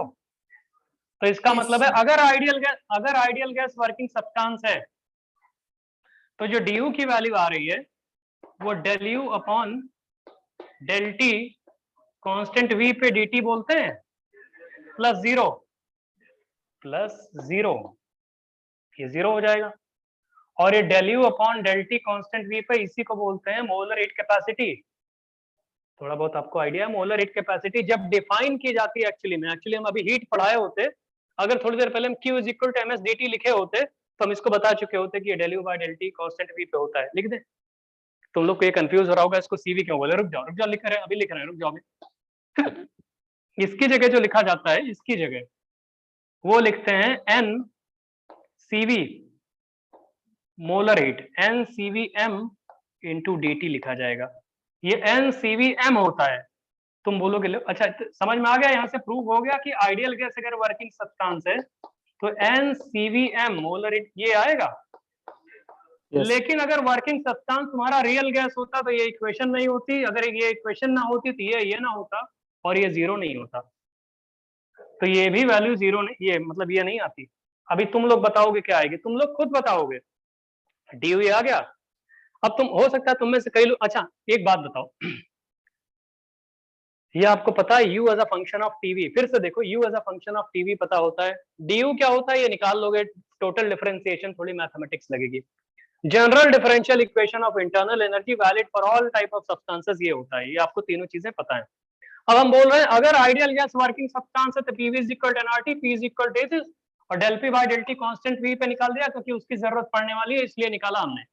जो भी इक्वेशन ऑफ स्टेट गिवन हो आपको वर्किंग सब्सटेंस की, उससे आप ये निकालना, ये निकालोगे तो कुछ जब ये निकाल लोगे साले तो जनरल डिफरेंशियल इक्वेशन थोड़ी सी सिंप्लीफाई हो जाएगी। Yes, तो हमने जब अगर आइडियल गैस वर्किंग सब्सटेंस करोगे तो जनरल डिफरेंशियल इक्वेशन सिंप्लीफाई होने की बजाय साला जीरो हो गई, समझ रहे हो, जीरो हो गई, ये जीरो हो गया। अब इसी को यहाँ पे उठा के पुट कर दो, जब इसको पुट करोगे तो सिर्फ ये वाला टर्म जीरो हो गया, ये वाला बचा रहेगा, ये जब बचा है ये यही बचा रहेगा, ये जीरो हो गया। इसको हमने लिख दिया एन सीवीएम डी टी। बहुत लोगों को इसमें भी दर्द होता है कैसे लिखे इसको, दर्द ना देखो इधर देखो, कुछ ये जानते हो D Q is equal to M S D t, यही से हमने डिराइव किया है। बताओ अगर कांस्टेंट वॉल्यूम पे करोगे और गैस रखोगे तो किसी गैस के लिए इसको एनसीडीटी कह देते हैं ना। अरे क्या कहते हैं, अगर Yes, गैस sir. अगर गैस और वर्किंग सब्सटेंस है तो इस मास अपॉन मॉलिक्यूलर मास को मोल्स कह देते हैं, और molecular mass into specific heat को कह देते हैं सीपीसीवी, जो भी कहना होता है। कुछ समझ रहे हो? Yes. अरे मास अपॉन मॉलिक्यूलर मास को मोल्स कह देंगे, ऐसे मास में मॉलिक्यूलर मास से डिवाइड करेंगे, मॉलिक्यूलर मास से मल्टीप्लाई कर देंगे, एमएस हो जाएगा इनटू डीटी हो जाएगा, और इसी डीक्यू को ऐसे लिख देंगे, या डीक्यू अगर इसी को कांस्टेंट वॉल्यूम, अच्छा फिर इसी में कह देते हैं इसको सी मोलर हीट कैपेसिटी, और अगर कांस्टेंट वॉल्यूम पे, अगर d q upon d t constant volume पे, तो यही तो वही तो लिखा है एक तरह से इंटरनल एनर्जी। थोड़ा बहुत अगर फिजिक्स का आइडिया तो आपको पता है कांस्टेंट वॉल्यूम पे जितनी भी हीट प्रोवाइड करते हो वो सिर्फ इंटरनल एनर्जी बढ़ाने में काम आती है, Yes, है ना?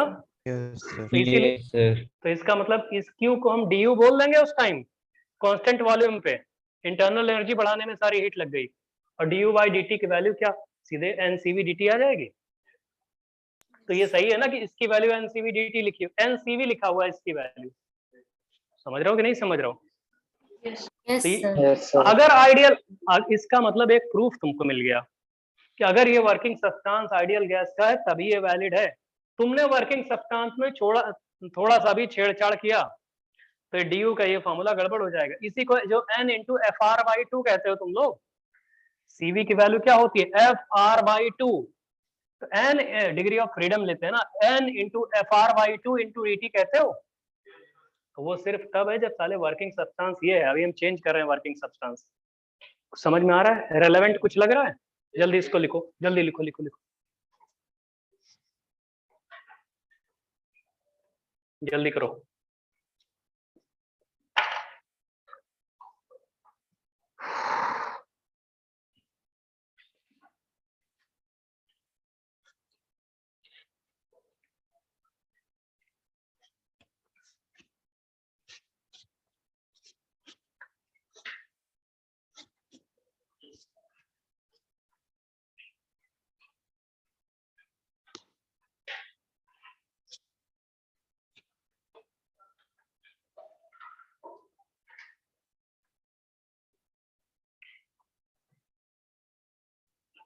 ये लिखो बे,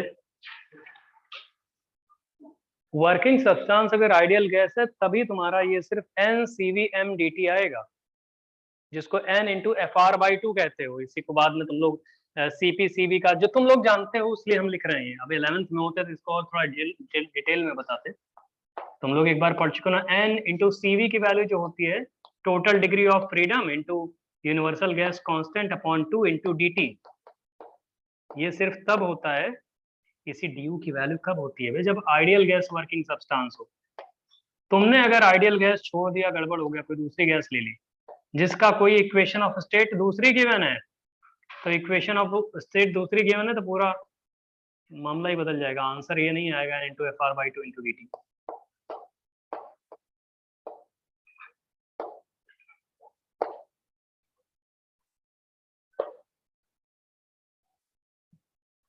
इसीलिए हमने बोला था अभी थोड़ी देर पहले कि गलत है जो तुम लोग बोल रहे थे। CVM क्यों लिखते हैं? मोलर रेट कैपेसिटी की बात है, इसलिए CV के नीचे कॉमा करके ही सब्सक्रिप्ट में स्मॉल m भी लिख दिया जाता है, और dt तो रहेगा ही। डेरिवेशन एक बार घर पे जाके जरूर देखना, क्योंकि ऐसे ना भैया एक बार में चीजें समझ में आनी थोड़ी सी मतलब आ सकती है, लेकिन ऐसा नहीं होता कि याद रहे। थोड़ा जाके एफर्ट लगाओगे तो फैमिलियर होगे, एफर्ट नहीं लगाओगे तो फैमिलियर नहीं होगे और फिर आगे कर नहीं पाओगे।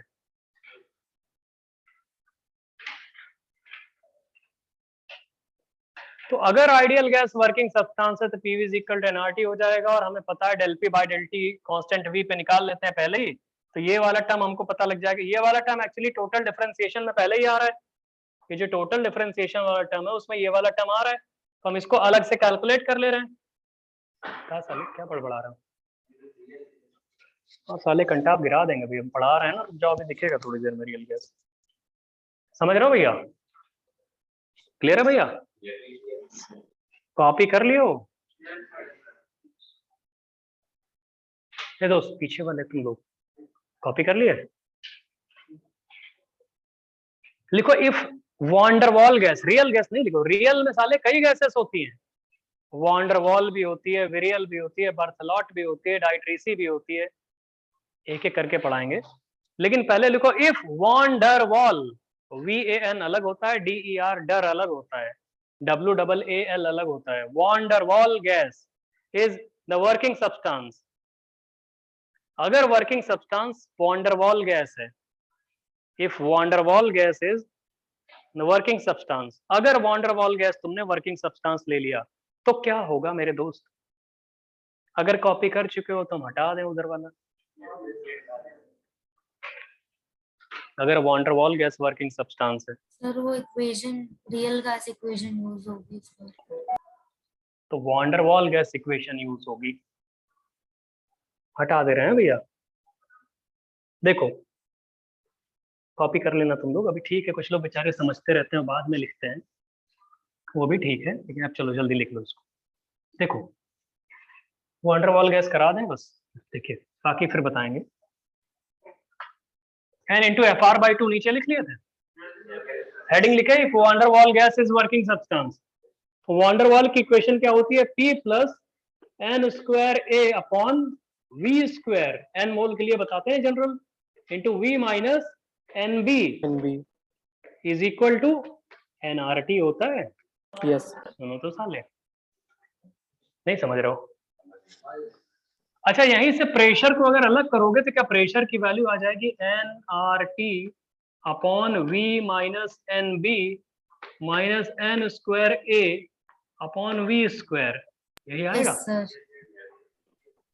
हम एक्चुअली कई साल से ये सब पढ़ाते हैं, जानते हो, लोग मानते नहीं थे कि सर ये वॉन्डरवॉल में जाने क्या बताते हैं, हम तो बचपन से NCV/DT पढ़ के रखे हैं, पता नहीं क्या पढ़ाते रहते हैं। 2020 एडवांस में आया था वर्क डन निकालने का वॉन्डरवॉल गैस के केस में। 2020 एडवांस का पेपर उठा के देखो, वॉन्डरवॉल गैस गिवन थी, थर्मोडायनेमिक्स में पूछा था वर्क डन कैसे निकालोगे, उसके पहले से हम पढ़ाते थे। एक बात बता रहे हैं कि पढ़ा रहे हैं तो कोई बोले जनरल डिफरेंशियल इक्वेशन पता नहीं क्या पढ़ाते हैं, ये पढ़ा नहीं साले, आ जाएगा तो क्या करोगे? हमें नहीं लगता कि इसके पहले आज के पहले तुमसे हम कभी नहीं पूछे होते, एग्जाम में आ जाता कि du की वैल्यू क्या होती है, तुम साले NCV/DT लिख के आते हैं, हमें लग रहा है। du इंटरनल एनर्जी का फॉर्मूला क्या होता है, तो N/Fr/2 ही लिख के आते हैं, इंटू dt तुम लोग, हमें यही लग रहा है। तुम्हें ये नहीं पता कि वॉन्डरवॉल गैस के लिए अलग होती है। Working substance to working substance वो चीज वेरी करती रहती है। फिजिक्स में क्या हम लोग बस एक चीज पढ़ते हैं, आइडियल गैस, वो सिर्फ आइडियल पढ़ते हैं, रिवर्सिबल प्रोसेस पढ़ते हैं, बाकी कुछ नहीं पढ़ते हैं। केमिस्ट्री में भी लोग यही पढ़ते हैं, लेकिन थोड़ा सा ज्यादा जान लोगे तो कुछ हो थोड़ी आएगा। देखो P ये आ गया, P = दिस, अरे V - NB nRT के नीचे आ गया, और p अलग करोगे तो minus N square upon we square. जरा ये निकालो del P by del t क्या आएगा, अगर p आ गया तो del p upon del T constant किस पे है बे, v पे, इसकी वैल्यू क्या आ जाएगी, इसको डिफरेंशिएट एन आर NR अपॉन NR minus upon NB. V minus NB v minus N B minus इधर क्या आएगा, 0। हो जाएगा। अरे जीरो आ जाएगा साले, ये तो डिफरेंशिएट यस करोगे सर, यहाँ तो टेम्परेचर है ही नहीं टेम्परेचर। वॉल्यूम कांस्टेंट है, जीरो आ जाएगा यहाँ से। ठीक, जल्दी बताओ। यस अब सर। सुनो, ये तो वर्किंग सब्सटेंस वाली चीज थी जो हो गई। अब देखिए, तो हम ये निकालना चाहते हैं जो जनरल डिफरेंशियल इक्वेशन है जिसमें एक टर्म आ रहा है del u upon del v constant t पे, ये जो टर्म आ रहा है इसकी वैल्यू क्या होगी, लिखोगे टी टाइम्स क्या, डेल पी अपॉन, अरे थोड़ा पूरा लिख लेने दो, del p upon del T constant v minus p, यही तो लिखोगे, और t times n r upon we minus N b, तो क्या हो जाएगा फिर n R T upon we minus N b, लिखो नहीं अभी, और माइनस क्या आएगा, माइनस पी, देखो तो साले पहले रुक जाओ, लिखो नहीं बहुत मारेंगे अभी, इधर देखो, T times del P by del T constant V पे, del P by del T constant V पे आ गया, तो ये क्या हो जाएगा N R T upon we minus N B, minus P भी तो है, तो इस पी को उठा लो यहाँ से, तो इस पी को जब उठाओगे तो क्या हुआ, फिर से n R T upon we minus N B minus, ये ब्रैकेट के अंदर है, ब्रैकेट के अंदर n square A upon we square आएगा, ये कट गया, तो इसकी वैल्यू सीधे क्या आ गई, n square a upon v square। N square A upon we square. और ये जो टर्म है एक्चुअली में, ये जो टर्म है ये वाला वो यहाँ पे भी तो आ रहा है, तो इसका मतलब अगर real gas van der Waals gas working substance है तो du का फॉर्मूला n, अरे रुक जाओ थोड़ा सा डिटेल में लिखने दो, del u upon del t constant v पे dt plus del u upon del v constant t पे dv, ये आएगा। यस तो सर। इसकी वैल्यू अभी लिखा था हमने n cvm, ठीक है, मोलर हम लिखते हैं, हमारा बार बार वो आदत है, n cvm मतलब मोलर हीट कैपेसिटी, तुम नहीं लिखते हो तो कोई बात नहीं, ये छोटा सा m लिखते हैं हम बार बार, है ना, मोलर हीट कैपेसिटी हमको थोड़ा सा ज्यादा अच्छा लगता है इसे लिखने में। और इसकी वैल्यू क्या आई है, plus n square A upon we square, और साले ये डीवी भी तो है, क्या डीवी आएगा, ये Yes. होता है अगर van der Waals gas working substance है तो जो आइडियल गैस वर्किंग सब्सटेंस है वो वाला टर्म तो रहता है, देखो एन सीवीएम डी टी यहाँ है अभी, लेकिन उसके अलावा एक नया टर्म और इंट्रोड्यूस हो गया, समझ में आ रहा है, वो नया टर्म क्या है, N square A upon we square into DV. अगर इसको इंटीग्रेट करोगे तो क्या delta you is equal to N CV M delta T minus N square A 1 upon we final, 1 upon we final minus 1 upon we initial आएगा। Yes sir. गलत कह रहे हैं क्या दोस्त, अरे बाकी लोग कुछ बता नहीं रहे हो भाई, डेल्टा यू अगर आप निकालोगे और अगर van der Waals gas working substance है तो क्या ये चीज होल्ड करेगी, तो इसका मतलब Yes. सुनो तो, अगर रियल गैस वर्किंग सब्सटेंस है तो आइडियल गैस वाला डेल्टा यू तो रहता ही है, उसके साथ कुछ और ऐड हो जा रहा है, वो कुछ और क्या ऐड हो रहा है, डिफरेंशियल फॉर्म में वो चीज है N square A upon we square into dv, integrate करोगे तो एन स्क्वायर ए तो रहेगा ही, डीवी अपॉन वी स्क्वायर क्या आएगा माइनस 1 बाई वी, और माइनस 1 बाई वी को ये करोगे तो 1 अपॉन वी फाइनल, माइनस यहाँ पे लिखा है, क्या सही है ये, तो 1 upon we final minus 1 upon we initial आएगा, आप करके देख लो, इंटीग्रेट कर लिया है ना, डिफरेंशिएट थोड़ी किया, इंटीग्रेट किया है।